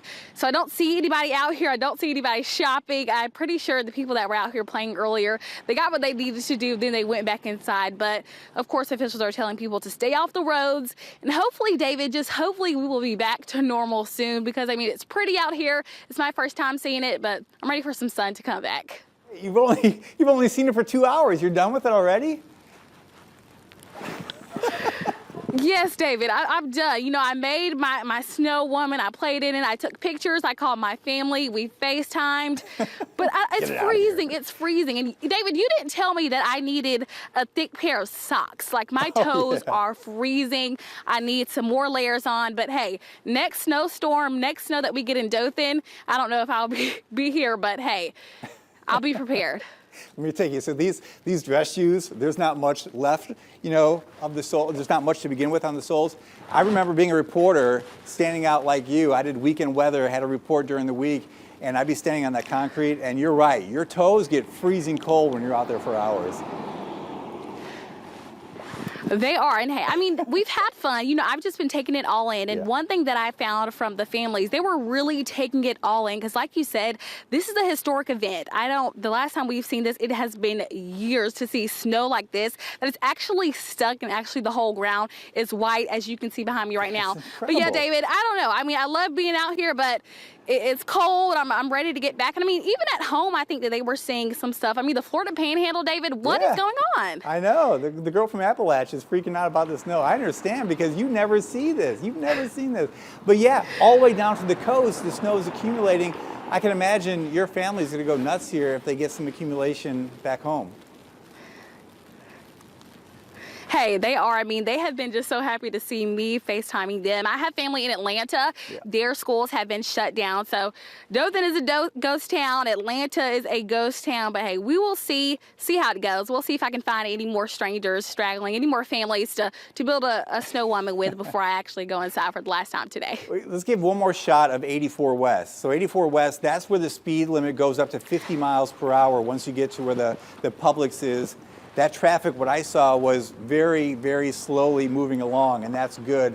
What traffic is out there, where do you think they're going? Maybe 10, 15 miles per hour?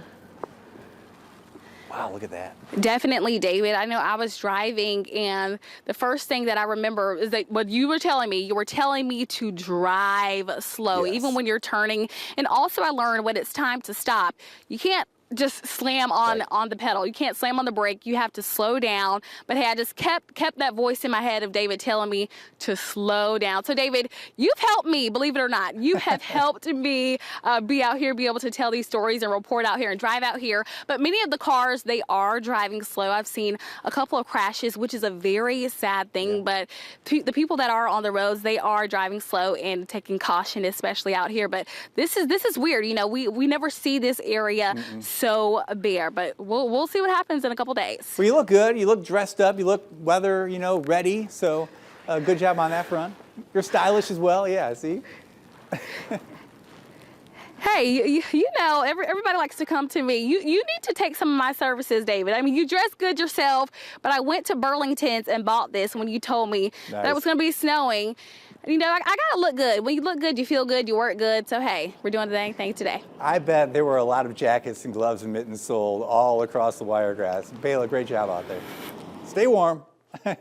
Enjoy the snow and be safe on the roadways. I mentioned earlier, if you are driving, if you go down to low 2 or low 1 on your vehicle, you're not going to go more than, say, 10, 15, 20 miles per hour. It's just the gear ratio, it just limits the potential of the vehicle to go fast. And that's really a good way to drive if you have to go somewhere that's really dicey. If you're going down a hill, for example, or you're trying to get up a hill, put it down into low 1 and just inch your way up or down. Because some of these areas, you get north and you get west, it is pretty hilly through a good chunk of that part of the Wiregrass, and it will be difficult. If your driveway is somewhat vertical, it'll be slippery here all the way through the end of the week and into the weekend. And just go slow. I saw some vehicles with the flashers on. I mean, everyone should be going slow. So you should be given that. Everyone is just moving slowly. Pretend you're driving a tractor, right? And just inch your way along as you go out and about, if you have to go out and about. All right, downtown in Dothan, we have Jacqueline Lambert. She is by the Civic Center. I've been out there a couple times. It's kind of fun, Jacqueline, to be out there because we just don't see it very often. Are you enjoying this event, or are you kind of done with it like Bayla's already done with it? You know, enjoying is a bit of a stretch, I will have to say, but it is very beautiful out here. And of course, as we discussed earlier, city leaders are continuing to monitor things out here in those conditions, but they have made the decision, of course, to close the roads, as you've been echoing that to all of our viewers. I'm going to take the time to step out of the way just to show you just how beautiful things are looking out here. At that press conference, the city stressed the importance of staying out of the roads, as they have already gotten reports of crashes as road conditions continue to worsen. The nighttime itself presents another set of challenges. In reality, we don't see it being a lot better in the morning, so there's likely to be a continuation of that closure through tomorrow. Especially if we see any cycle of melt and refreeze, conditions could actually get a lot worse in the area. We are currently seeing some areas that are, we're seeing some of the early standing water that is freezing, particularly in downtown. Selma Street, Crawford, some of those areas, we're getting reports of slick spots as you approach intersections. So, people that do have to drive, if you're leaving work now, trying to get home before the road closures, just drive slow. And of course, as you can see, as you did see, that there's a pretty heavy blanket of snow. So if you're walking anywhere, you need to be careful, because the likelihood of you slipping has definitely increased as this snow has come on. It's coming down pretty heavy, David. Slipping is a good point, because even me just walking out there knowing that it's slippery, I've got the wrong shoes on, of course, but knowing that it's slippery, I'm still kind of slipping, and that can lead to pulled muscles.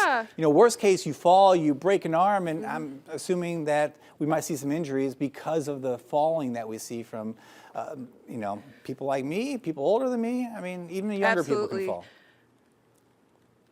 Tell me about David, I do have to share something. Okay, go ahead. I'm from Georgia. I am from Georgia, of course, and my first ever snow experience, I slipped and fractured my arm. So I know all about the slipping in the snow. So I've been extra careful. Don't want to fracture anything, don't want to break anything, because I know from experience it is not fun to slip and fall in the snow. All right, so what do your parents say when that happened? Well, my mom couldn't say much because I was getting groceries out of her car for her. So technically was her fault, but I don't hold it against her. I love my mom. I don't hold it against her, but yeah. Good story there. Yeah, be safe. You don't have to be old to fall. You can be young and fall as well. So definitely be careful out there. A lot of people are enjoying the snow. We have a video to show of my director Kenneth's son. Look at that. That's the way to do it. You know, my brothers and I, we had a bike, but that's the way to do it.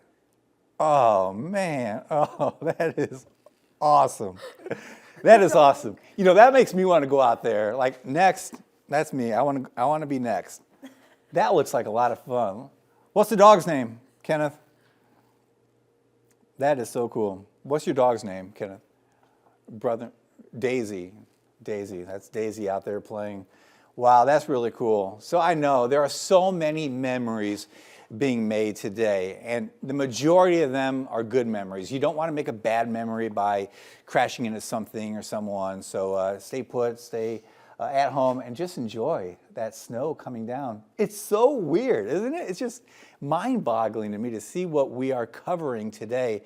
When I look at my meteorological career and look at the big weather events, I mean, this is going to be right up there because we just don't see it. I mean, I've covered snow in the past up in the Midwest, but to cover snow in Panama City Beach, where I went as a kid vacationing, I mean, that's incredible. Destin, it is snowy all the way through the beaches there, the Florida Panhandle. It is coming down. It's really picking up now, the intensity in Coffee County, Geneva County, Jackson County, back into the city of Dothan. It's really coming down heavily, and the accumulation will continue. When it's all said and done, generally about 3 to 5 inches for most areas, and there could be some areas that go over 5 inches of accumulation. Speaking of accumulation, meteorologist Ryan Duggar is breaking down some of the totals that we've seen across the South so far. Ryan, what do you have? Yeah, David, looking at the reports that have been coming in, I mean, this snow event is already putting out impressive numbers. I mean, we're seeing for areas of Troy, a report came in at 4 o'clock, of snow, and a little bit around the Wiregrass farther to the west in Andalusia, also 1.5 inches, but we are also getting some reports of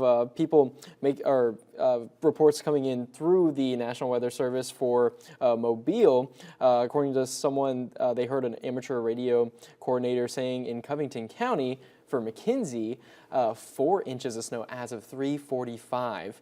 And so this has just been building, especially for areas west that have seen the snow much earlier in the day. And looking out closer towards the coastline, some of these amounts are incredible. We're looking at for Milton, Florida, as of 3:30, 4 inches of snow. A little bit closer in Pensacola, 2.5 inches of snow as of 2:30. And so as we're going to be getting some reports, or we'll likely continue to get some reports from areas around the Wiregrass, but these are just already some of the reports coming in. The snow, as we have been seeing from the sky cams around our area, that it's just continuing to build. And again, as it builds, this isn't just a one and done snow day. I mean, we'll have snow starting to move out of our area later on tonight, but the impacts are going to be seen for the next few days. As the snow slowly starts to melt, I mean, we're going to be having roads that can freeze back over. With the cold that will be able to set in with the snow that has accumulated, the biggest thing is also going to be keeping things warm around the house. Be sure to make sure to keep track of your pipes, and make sure to drip those faucets.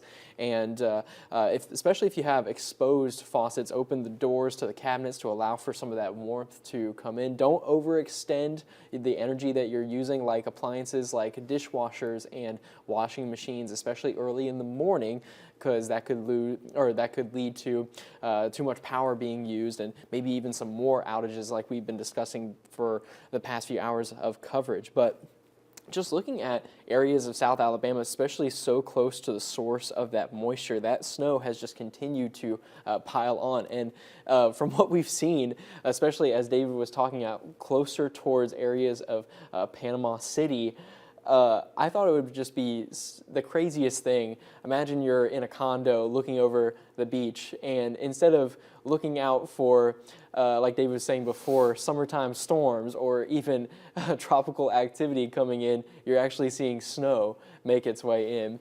And so that is just incredible. And I'm hearing from Kenneth, this is actually a look from Pineapple Willie's over the water right there, and you can really see the accumulation just on the sand, very white, and the visibility is not so strong. Something that David and I were talking about yesterday too was I know that there are definitely some people that are face this weather to go out in the water because they have to sail, they have to do other things on the water. So hopefully they're staying as warm and safe as possible, especially with a system like this moving through, because something like that is just incredible to see out on the water. But as more snowfall totals come in, we'll be sure to keep you updated on that. I'm going to name a few more out here. Foley, Alabama, which is a little bit farther to the southeast of Mobile, but considerably close to the coast. This is likely one of the more impressive amounts I've seen. It has a 330, 4.5 inches of snow. A little bit farther north of Mobile into, let's see, I believe that's pronounced Molino, Florida. That's 5.5 inches as of 2:30. And so, like I said, we, especially for areas closer to that source of moisture, where we've been seeing dew points around the lower 20s, temperatures, because of that snow, have been keeping things in the middle to upper 20s. We're just seeing that this snow can continue coming down. And the cutoff that we've been watching out on radar farther south in the Gulf of Mexico, we can finally see where that warmth is, where you see more of that rain or sleet snow mixture. But for us, like we have been tracking for the past week and even more so, we were seeing that this setup was going to be producing quite a bit of snow. And again, we're going to be watching out for these snowfall totals, but we could see this being historic, going over our 2-inch record. So there's been a lot of data to really incorporate, David, and what we've been watching out for the past week has just been amazing from a meteorological standpoint. Yeah, it's a cool experience, me being the old guy, to teach Ryan about winter weather forecasting as well, because I spent some time forecasting winter weather. We're talking about, we look at the temperature at, can you do double boxes with Ryan and I? Yeah. Kenneth, okay. So he's gonna work on that. So when we forecast snow, we look at the temperature at about 4,500 feet in the atmosphere. By the way, that's the same level we use when we look at severe weather and we look at the low-level jet to produce shear in the atmosphere for tornadoes, which is what I'm normally talking about. But that 850 layer, we look at the temperature, and when it's between, say, 0 and -2 Celsius or 0 to -4 even, that's kind of the zone where the heaviest snowfall sets up. So we were watching, where's the 0 to -2 isotherms going to set up, and they were right over our area, consistently showing the perfect combination of cold air in place. And that's what's so hard to get in the south, is usually you get at 850, 4,500 feet, you get a layer of warm air, and it causes that snowflake to melt, and then maybe it refreezes and it's sleet. Or it melts and it doesn't have time to refreeze, and it falls as freezing rain because right at the ground it's 32 or below. Ryan, to see, that said, to see the atmospheric profile be perfect for snow from a few days away, it's incredible. And for you being such a young meteorologist to see this, I mean, amazing. Yes, it really is. And what we've been watching out for, you could have told me or asked me a week and a half ago, I'd have been like, okay, maybe a little bit of a sleet freezing rain event, but still on the low side of looking out for this to have any snow, especially so far south. We always are so used to more of that warmth. And so seeing the views that we have been seeing from around town is incredible. Of course, this is a pan throughout the Southeast Health camera over the hospital there, and the snow just continues to build on the roof, on the roads. Just 2 hours ago, this was a different picture.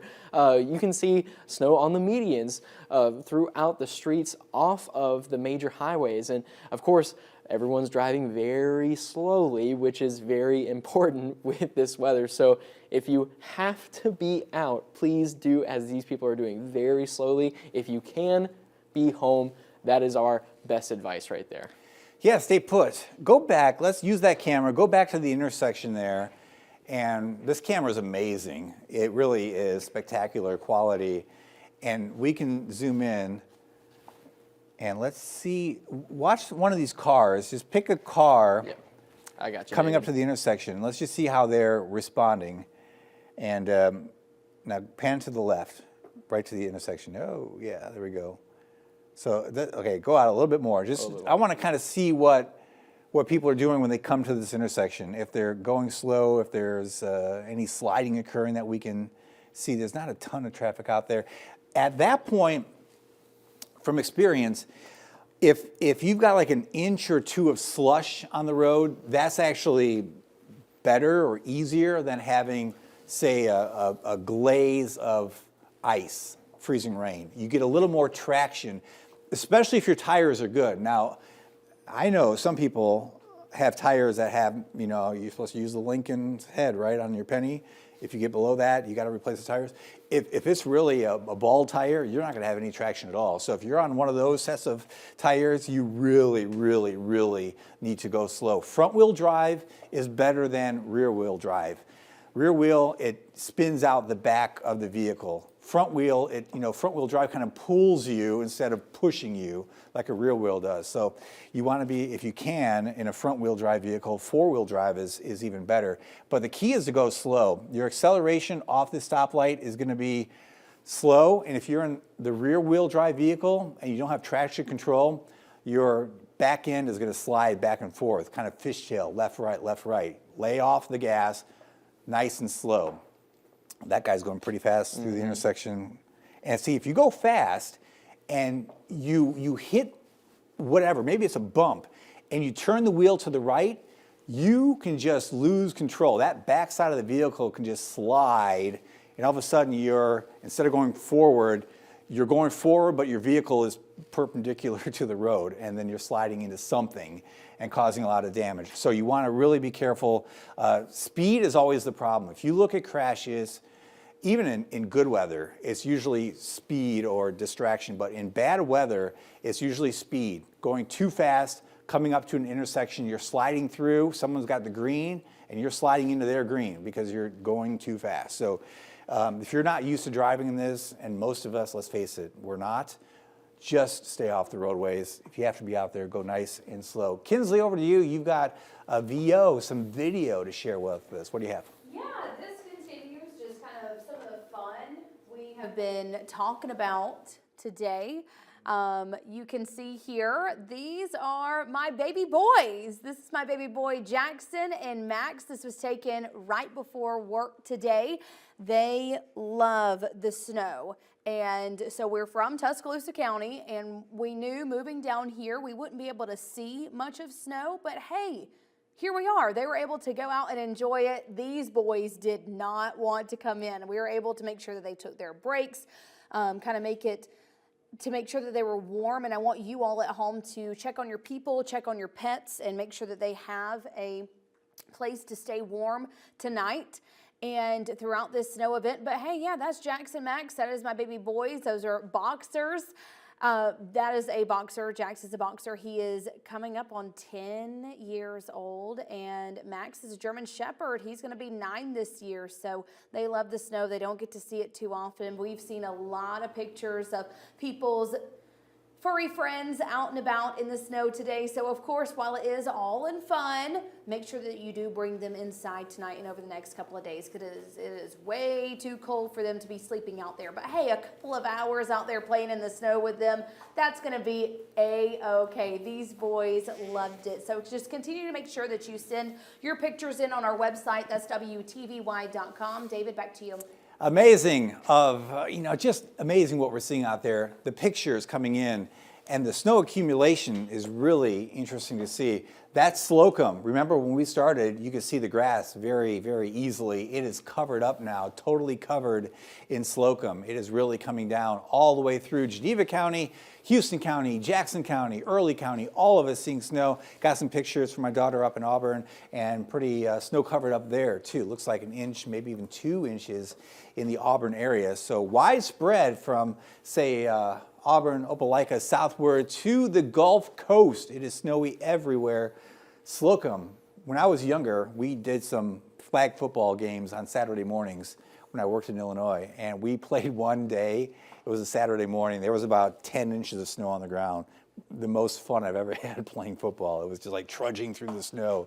It was really kind of fun. No one out there on that field, but all the football fields are covered all the way through, again, the panhandle of Florida, Troy, Andalusia, Dothan, Mariana, Destin, Panama City, over towards Albany now, getting into the snow, and looks like a mix at this hour around Tallahassee. That snow continues moving in from the west-southwest, and it's not going to end anytime soon. Ongoing into the evening hours, it will end areas west here before it ends areas east and southeast. So the totals, when it's all said and done, 3 to 5 inches, but I'm thinking some areas could be 5 to 7. And that will lead to some really cold nights ahead. Very impressive snow totals, historic for sure. In Geneva County, in Geneva, we have Mia Nelson checking in. Enjoying the snow, I bet. It's really accumulating there in Geneva. Let's pop up Mia. One second, I'm told. Let's see. You know, when we first went to Mia, she wasn't wearing gloves. Second time she was. Third time, I'm thinking she will be as well. Right? There she is, all dressed up and looking nice and warm. Hey, David, yes, I'm definitely wearing gloves. I'm glad I put those on because it's definitely chilly out here and that snow is just pelting me right now. If I look cold, I am cold. But hey, I love a good snow day here and there. And the snow is really beautiful to look at. If you take a look behind me, you can see that the stadium here at Hugh Owen Stadium, I mean, it's completely covered in snow. This would definitely not be a great day for a football game, but a great day to get out and have some fun in the snow, which a lot of people have been doing.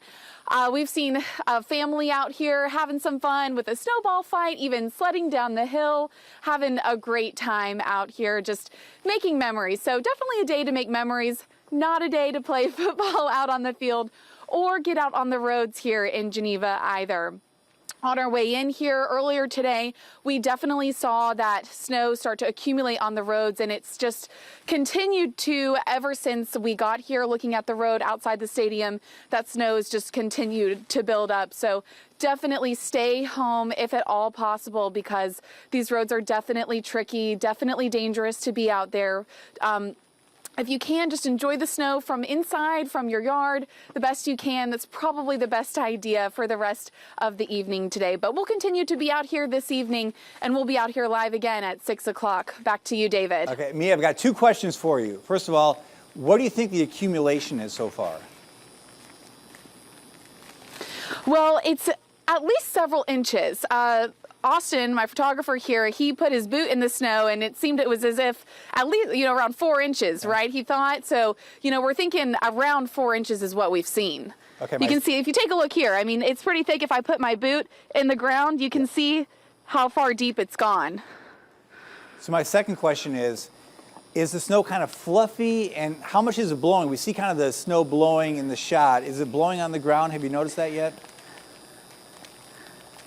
Yes, it is. And it is fluffy snow. I would say it's fluffy. It's still great for, building a snowman or having a snowball fight, something like that. It's not icy right here on the field area or slushy. It's still fluffy, and it's definitely blowing. There's some snow up here on a ledge that when the wind blows, it just blows right into my face here, but definitely windy conditions.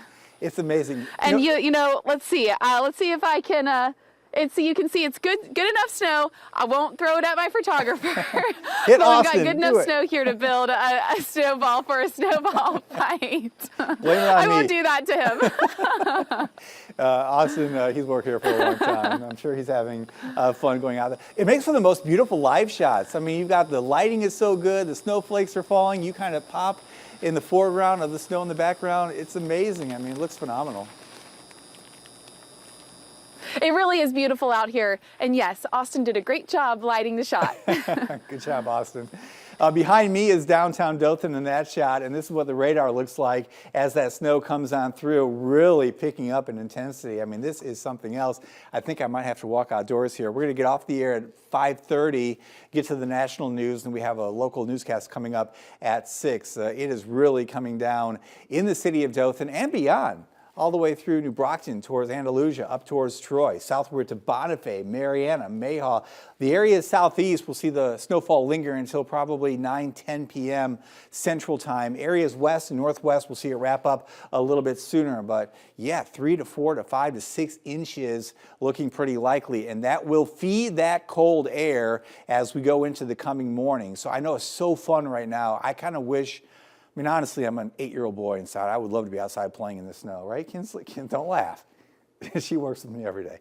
Yeah, it'd be great to be out there playing in the snow, but you've got to think about what comes next. And once the snow is gone, the falling snow, that is, it's going to be cold, really cold for the coming days. That snowpack is pretty impressive. Louisiana into parts of the deep south here, Georgia and the Carolinas in time. And notice here in Louisiana, Lake Charles now clearing out, Lafayette about to clear out, where they had about 8 to 10 inches of snow. And the temperature here over that snowpack tomorrow morning will be in the single digits, 5-10 degrees. Those poor crawfish ponds are going to be freezing over early tomorrow morning. A lot of that snow spreading to the east right now, spreading into Georgia, spreading into the Carolinas, and it's a heavy snow too. So as we go through time here, we'll see that continue to spread eastward and then end from west to east. Let's see it, Ryan.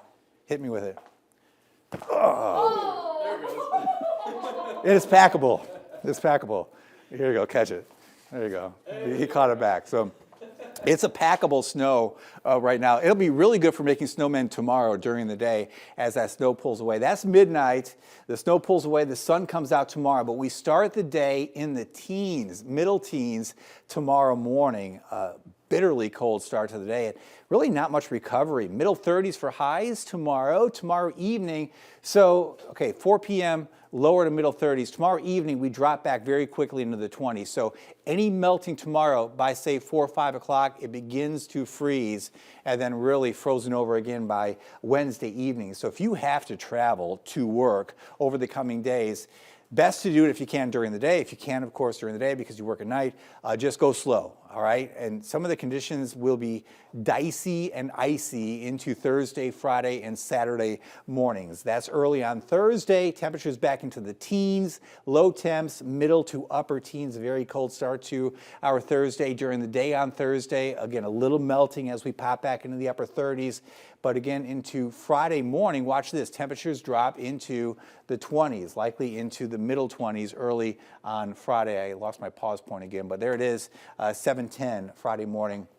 Widespread middle to lower 20s. So it comes in and it sticks around for a long time. And it is so unique in the sense that it will be here for days. So many times, if we get a rare snow, it's usually gone in a day or so. This snow is not going away in a day or so. It will be around for about 4 or 5 days and probably 6 or 7 nights in spots. Slocum, top left. The Civic Center, can you make it out? You can barely see the Civic Center, top right. Bottom left, Southeast Health Cam. Bottom right is downtown Foster Street.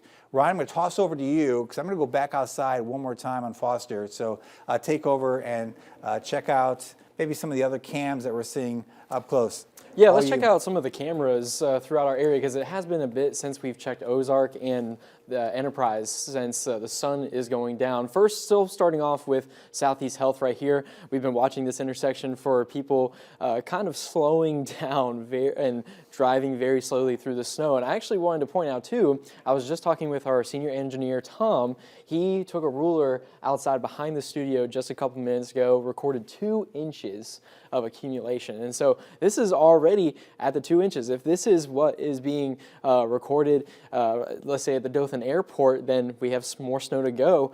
That would mean we would go over our record for Dothan in terms of the snowfall that we've seen throughout history. So it could be a historical day shaping up to be like that. But let's go ahead and take a look at Enterprise right here. And you can see the street lights on.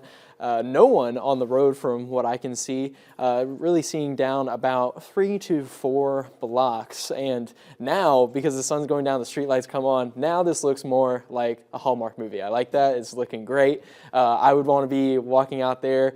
And like I said to Kinsley earlier, I wish this was happening around Christmas. I remember back in 2017, in December, there was a good snowfall that made its way through Birmingham. We had all of our Christmas lights up. It was great to be out in the snow. I felt like finally, this is what people in the Southeast have been missing. And so what is really great about this, well, I say that as a car is slowly making its way into the intersection just by the Bull Weevil statue right there. Again, over the past several hours, we have seen traffic decreasing, and that's good. The best advice we can give is to stay home, because even if you are a seasoned driver through the snow, and especially if you are, like me, have been in the South for a long time, used to more rain than snow when driving, for everyone, it's really the best idea to stay home, have fun indoors, and stay warm, as these temperatures are now in the 20s and will continue down later on tonight. And so seeing scenes like this has just been really cool, but it's more important to see everyone at home and staying safe right here. And let's take a look at Dale County. And wow, okay, so as the sun is going down, we can see that the roads, where there were tire tracks before, this is a proof that the accumulation is continuing to grow, that we're not seeing a lot of traffic on the roads. And this, like I was telling David earlier, looks more like a shot out of like North Dakota, or an area where we would see a ton of snow. Oh, we got one car making its way through. Okay, so a couple people out there, again, still driving, so that's the best advice we can give if you have to be out at this time. But as the sun goes down, those temperatures are going to get down to the teens. Definitely not going to be a time to be outside. And this can continue for the next few nights. You know, we have where the snow, it'll continue to accumulate, but as we start to see clear skies overnight, that cool air will be able to let that warmth throughout the day be lost, and that is the snow helps us to get cold very efficiently, and we'll see temperatures in the teens for the next few nights, and that will help keep some ice around. So we can see conditions like this over the next couple of nights. And I wanted to see if y'all have a moment, if we could go back to the BAM, or at least take the BAM full screen. I wanted to see if we could maybe show a few more photos that we have gotten in. And so this is really cool. This is, like I just threw the snowball at David, proof that snow is packing in. And so now we have some people sending in their own snowmen right here. We got the carrots, we got the sticks. And so people have been building that up. I like the hat on top of the snowman right here. And let's go ahead and scroll through some other photos right here. A lot of accumulation, especially in Crestview. We were getting reports out of there where they were saying about 4 inches of accumulation. You can see that with how much of that snow is packing. This is Headland. We can see a lot of that snow coverage throughout the plains as well. And this is something I was thinking about earlier. I handle our Proud to be a Farmer segment that we show on News 4 this morning every first and third Monday.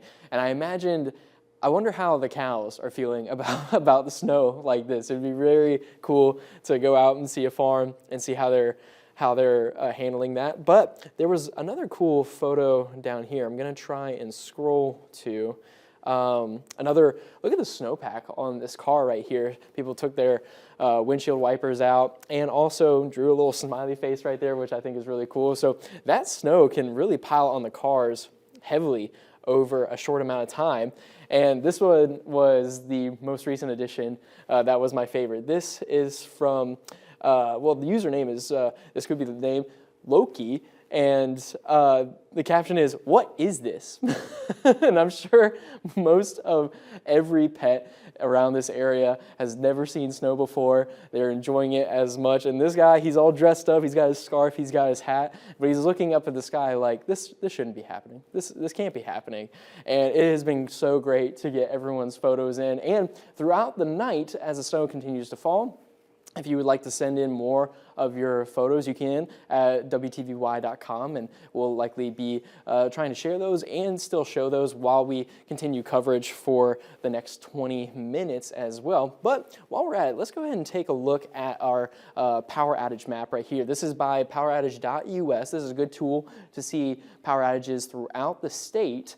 And the reason why we watch this is because as snow accumulates, it can prove to be very heavy on trees, limbs, and power lines, and sometimes that allows for them to break off, impacting power lines, or the power lines themselves can break off as well. And so we've been tracking a little bit of those outages. There have just been a few for Alabama, really around 13 to 12 in Dale County, and that's from Alabama Power, but nothing significant in terms of amount yet. But we'll continue to watch this, especially as the snow continues to fall. But I'll be sure to, we'll check back on this later, but I'm going to go ahead and toss things over to David, who's back out in the snow. David, are you seeing any big differences out there by the door? Oh yeah, big difference. I'm gonna go outside here. Ready for this? Here we go. All right, this is like a winter wonderland. There's a live look. Let my phone focus. I'm gonna put my other glove on too, because last time my right hand got a little too cold. So give me just a second here. All right, so there's a look downtown.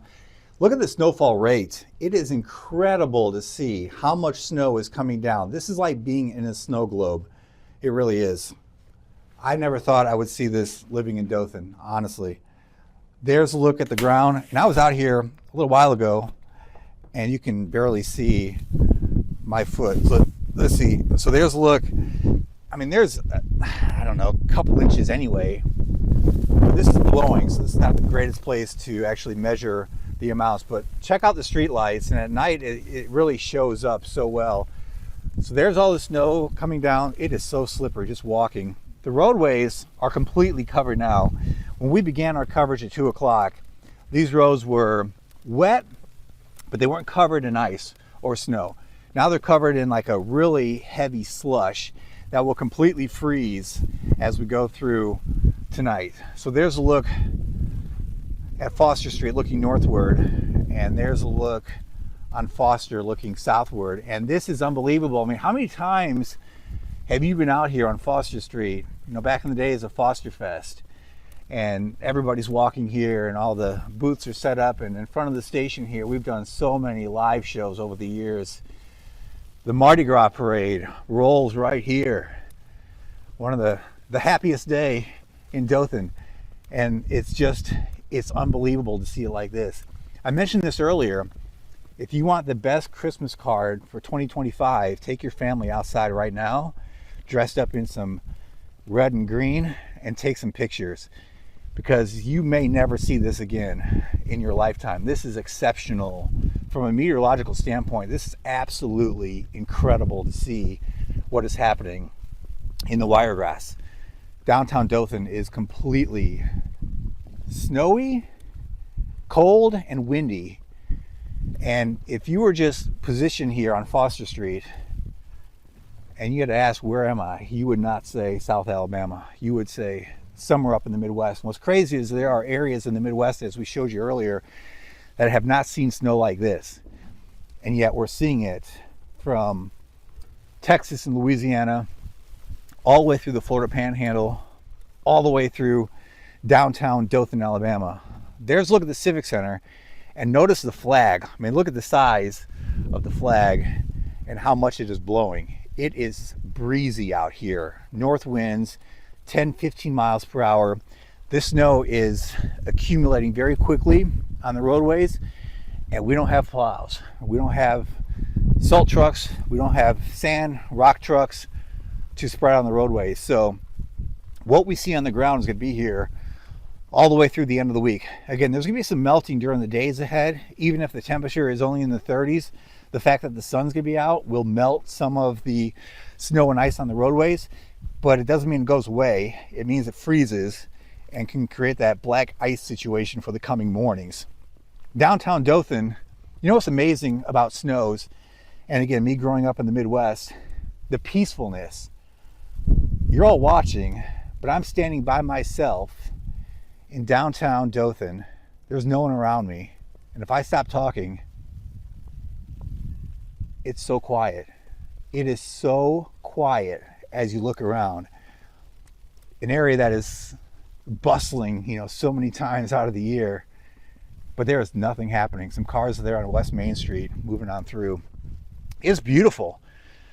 I haven't seen snow, I think, since 2013 falling. So to be out in the middle of it again makes me feel like it was yesterday.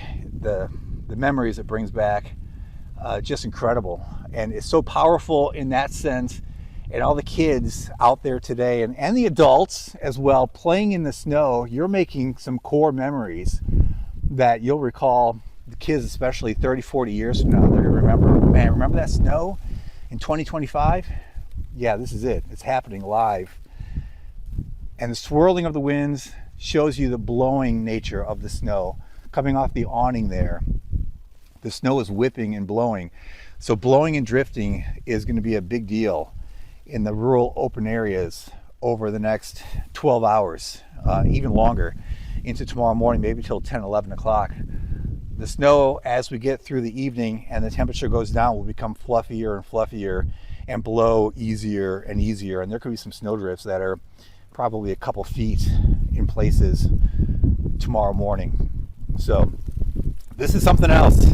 Take it in. You may never see this again in your lifetime. Or it could happen again next year. It's kind of like a Cat 5 hurricane. When a Cat 5 hurricane hits, when Michael hit, it took a lot of ingredients to come together to produce that hurricane. But when it happens, you realize, boy, it can happen pretty much any year. Same thing with any extreme weather event. If it's flooding, if it's intense heat, if it's a freak January snowstorm, I mean, the weather will do what it does, and we have to be prepared for it. And one of the reasons why we work so hard at News4 to prepare you for what's coming your way. And I want to give a shout out to our Weather Extra show, 10 p.m. Monday through Friday. Ryan and I break down what is happening now, what's happening next. We spend a lot of time, producing that show and giving you information that keeps you ahead of what's coming your way. And we were kind of pinpointing this potential a week ago, at least, and really identifying the parameters coming together to make this happen. So hey, enjoy it. This is not something you see every day, every year. This is a record-breaking snow for the city of Dothan. Records began in 1965.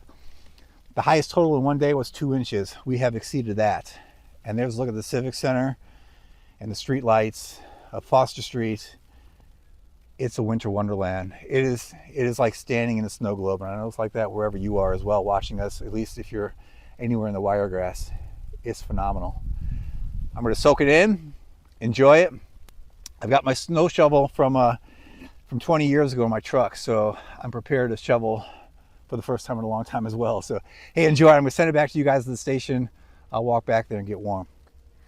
Wow, David, that view, it was so peaceful. I'm glad to see that no one is on the roads during this time. Dothan City roads, they closed at 4 o'clock. And just to really sum it up, all of the county roads in Southeast Alabama, they are all closed. Take a look at this video. This video is from Henry County. This is something you do not want to be driving in. Sheriff Mark Blankenship tells News4 that roads there are impassable due to the snow that's fallen throughout the day. And you can see it right there on your screen. Again, this is Henry County roads. Video of that. All of the county roads in Southeast Alabama are closed. That includes Geneva County. That includes Coffee County. So make sure that you keep that in mind. If you are at home, snuggled up, just had a fun snow day watching this wall-to-wall coverage that we've been providing to you since 2 o'clock this afternoon, well, hey, thank you so much. But if you are thinking about going somewhere, please don't. First responders are working tirelessly. There have been dozens of accidents throughout the day today. Slocum Fire Rescue, they just reported on their Facebook page. It was a rollover from someone who wrecked in the snow, and they are advising you to please stay off of the roads. Please stay at home. And like I mentioned, this is not just the view of Henry County. It's throughout our entire area. Roads are covered with snow and are very, very dangerous to travel on.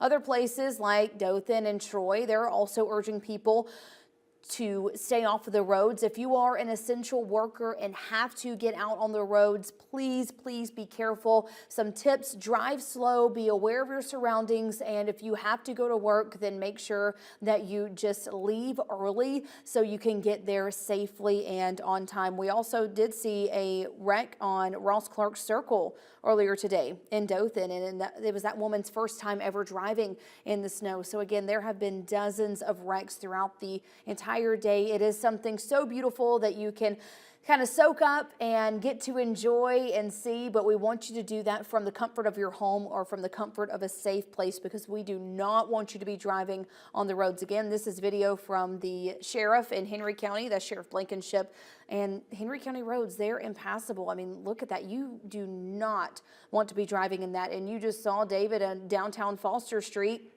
here in Dothan, and that is something that you do not want to be driving in at all. So we did have a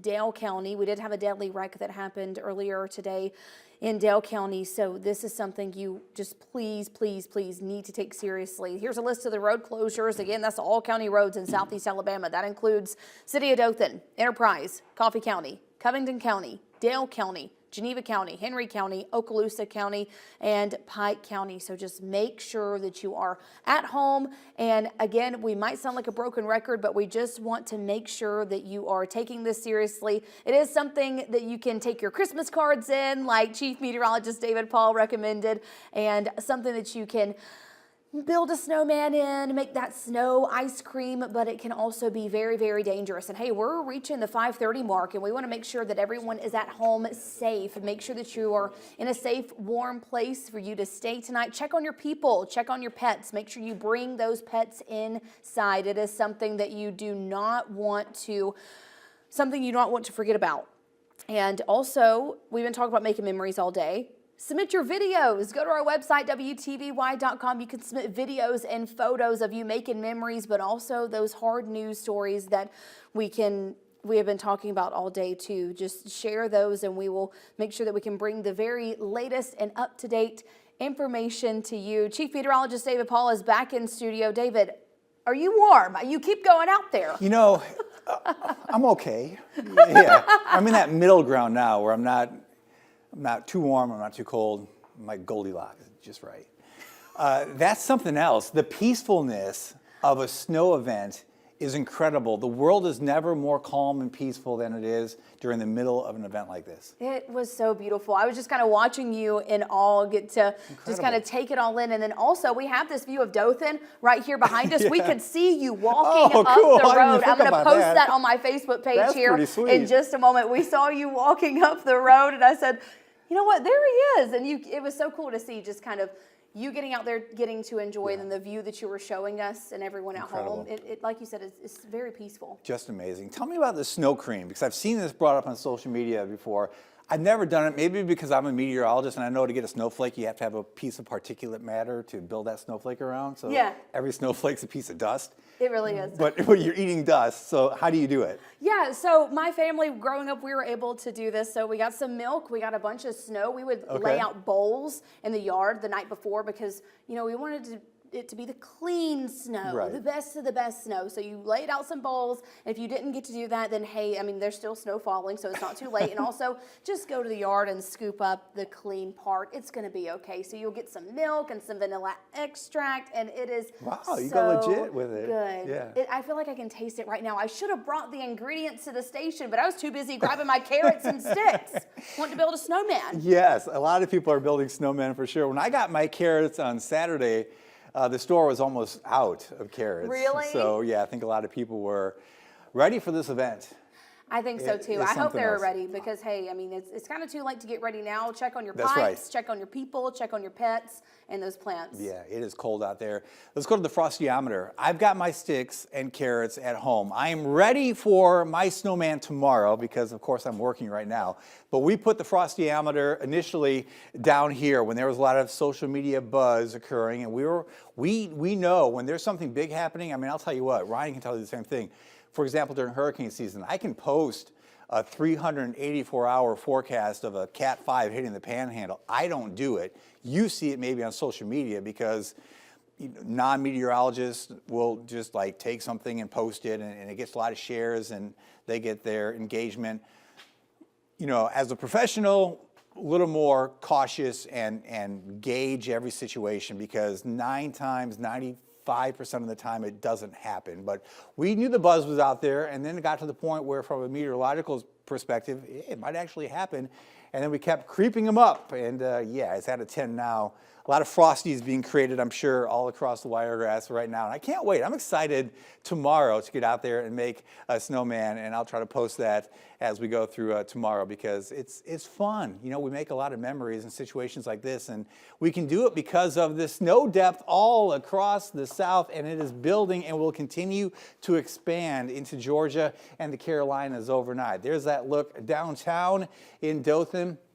So peaceful. I mean, this city can get really, lively sometimes downtown, but to be out there in the middle of that and have the peace and quiet, it's amazing. It really is. You look at just life in those moments where it's like it is right now outside. It just doesn't happen very often, especially here. So just enjoy it. 25 degrees the temperature. Dress for it as you go outdoors. Otherwise, you will be feeling it in your fingers and toes for a while. Feels like 13. The big story is going to be the cold. I know it's fun now, but we have to focus on the cold air that's coming in from the north. Widespread 20s, but this will be down to about 15 degrees, even 13 degrees in spots tomorrow morning. But still plenty of snow. Andalusia, Troy starting to see it wind down. Dothan looking pretty snowy at this hour. Mariana as well. Southward to Panama City, some pretty good snow into the evening hours. So we're at 526 now. As we get towards, say, 7, 8, 9, we'll see that snow ending in areas west and spreading eastward in time. Andalusia, New Brockton, Geneva still looking at some pretty good snow. Dothan, of course, looking at some pretty good snow. Mariana over towards Mayhaw, it is coming down pretty good into the heavy snowfall into the evening hours. So take advantage if you like this kind of weather. If you don't like it, there is relief by, say, Monday, Tuesday. This will be a memory. It's not going to last for that long overall. It'll last for a few days and several nights, but it's not going to last overall in the big scheme of things for too long. The back edge towards Mobile, pretty close to 65 right now. So a few more hours of some pretty good snow, then it really winds down. The roadways will be touch and go for a long time. Melting during the day, freezing at night. As this big system pulls away, that clearing comes in. And with the clearing comes good radiational cooling. The difference between the temperature at the ground over snow cover versus no snow cover can be up to 20 degrees. There are areas in Louisiana that got 6-10 inches of rain or snow today. They could be down to 5-10 degrees tomorrow morning. If you look at the record book, when we get really, really cold, it's because of snow on the ground. And we're going to have the snow on the ground. It pulls eastward, gets out of here for the overnight, 7 p.m. to midnight. It's pretty much gone. Clearing comes in. Temperatures tumble tomorrow morning into the middle teens. It is going to be very, very cold tomorrow morning. Going through tomorrow into the 30s, so a little bit of melting. But then again, as we get towards tomorrow evening, it all freezes. 20s out there. Some high clouds coming in tomorrow night. Early Thursday morning, back into the teens for lows, and some areas might be colder, could be into the middle teens at that point. A very significant storm system coming on through. As far as additional snowfall, from this point forward, it will wind down areas north and west, an additional maybe ½ inch, 1/3 of an inch, if that, in Troy. A couple more inches, still a possibility in Dothan. Southward, still a few more inches of snow. A lot of the totals that I've seen, people texting me and buddies checking in, 3, 4, 5 inches already. Some totals will be over 5 to 6 inches, and there could be some, I wouldn't be surprised, 7-inch totals in the Wiregrass. So it's a heck of a storm system for sure. It is going to be moving out, but producing memories that will last a lifetime. Make them good memories. This can be a really good event, at least for now. I mean, there's some bad stuff to come when it comes to the temperatures and the potential for freezing pipes, but the roadways, just be safe on the roadways. Everybody in government, everybody on television, every meteorologist, news anchor is going to tell you the same thing. Every mother and father will tell their kids, be safe on the roadways. be safe. It is dangerous. It's fun, but it can be dangerous. Very, and again, I know like it's something we've been talking about all day, but we want you to take it seriously. If you're watching from home and had a fun snow day, then you did it right. Did it right. Yeah, I'm kind of jealous because. Me too. I didn't want to say it. I know. We all love our jobs. Of course. But we miss out on some of these fun snow days. It's a give and take. I mean, I'd rather be here, and we'll find our time to go play in the snow. I guarantee it. It'll still be around tomorrow, right? It will. It will. Yes. Okay, so we'll have to make sure that we're able to carve out some time in the morning before work to make our snowmen. That's right. That's right. The snowball fights are on right now. That's the news for now. We'll see you at 6.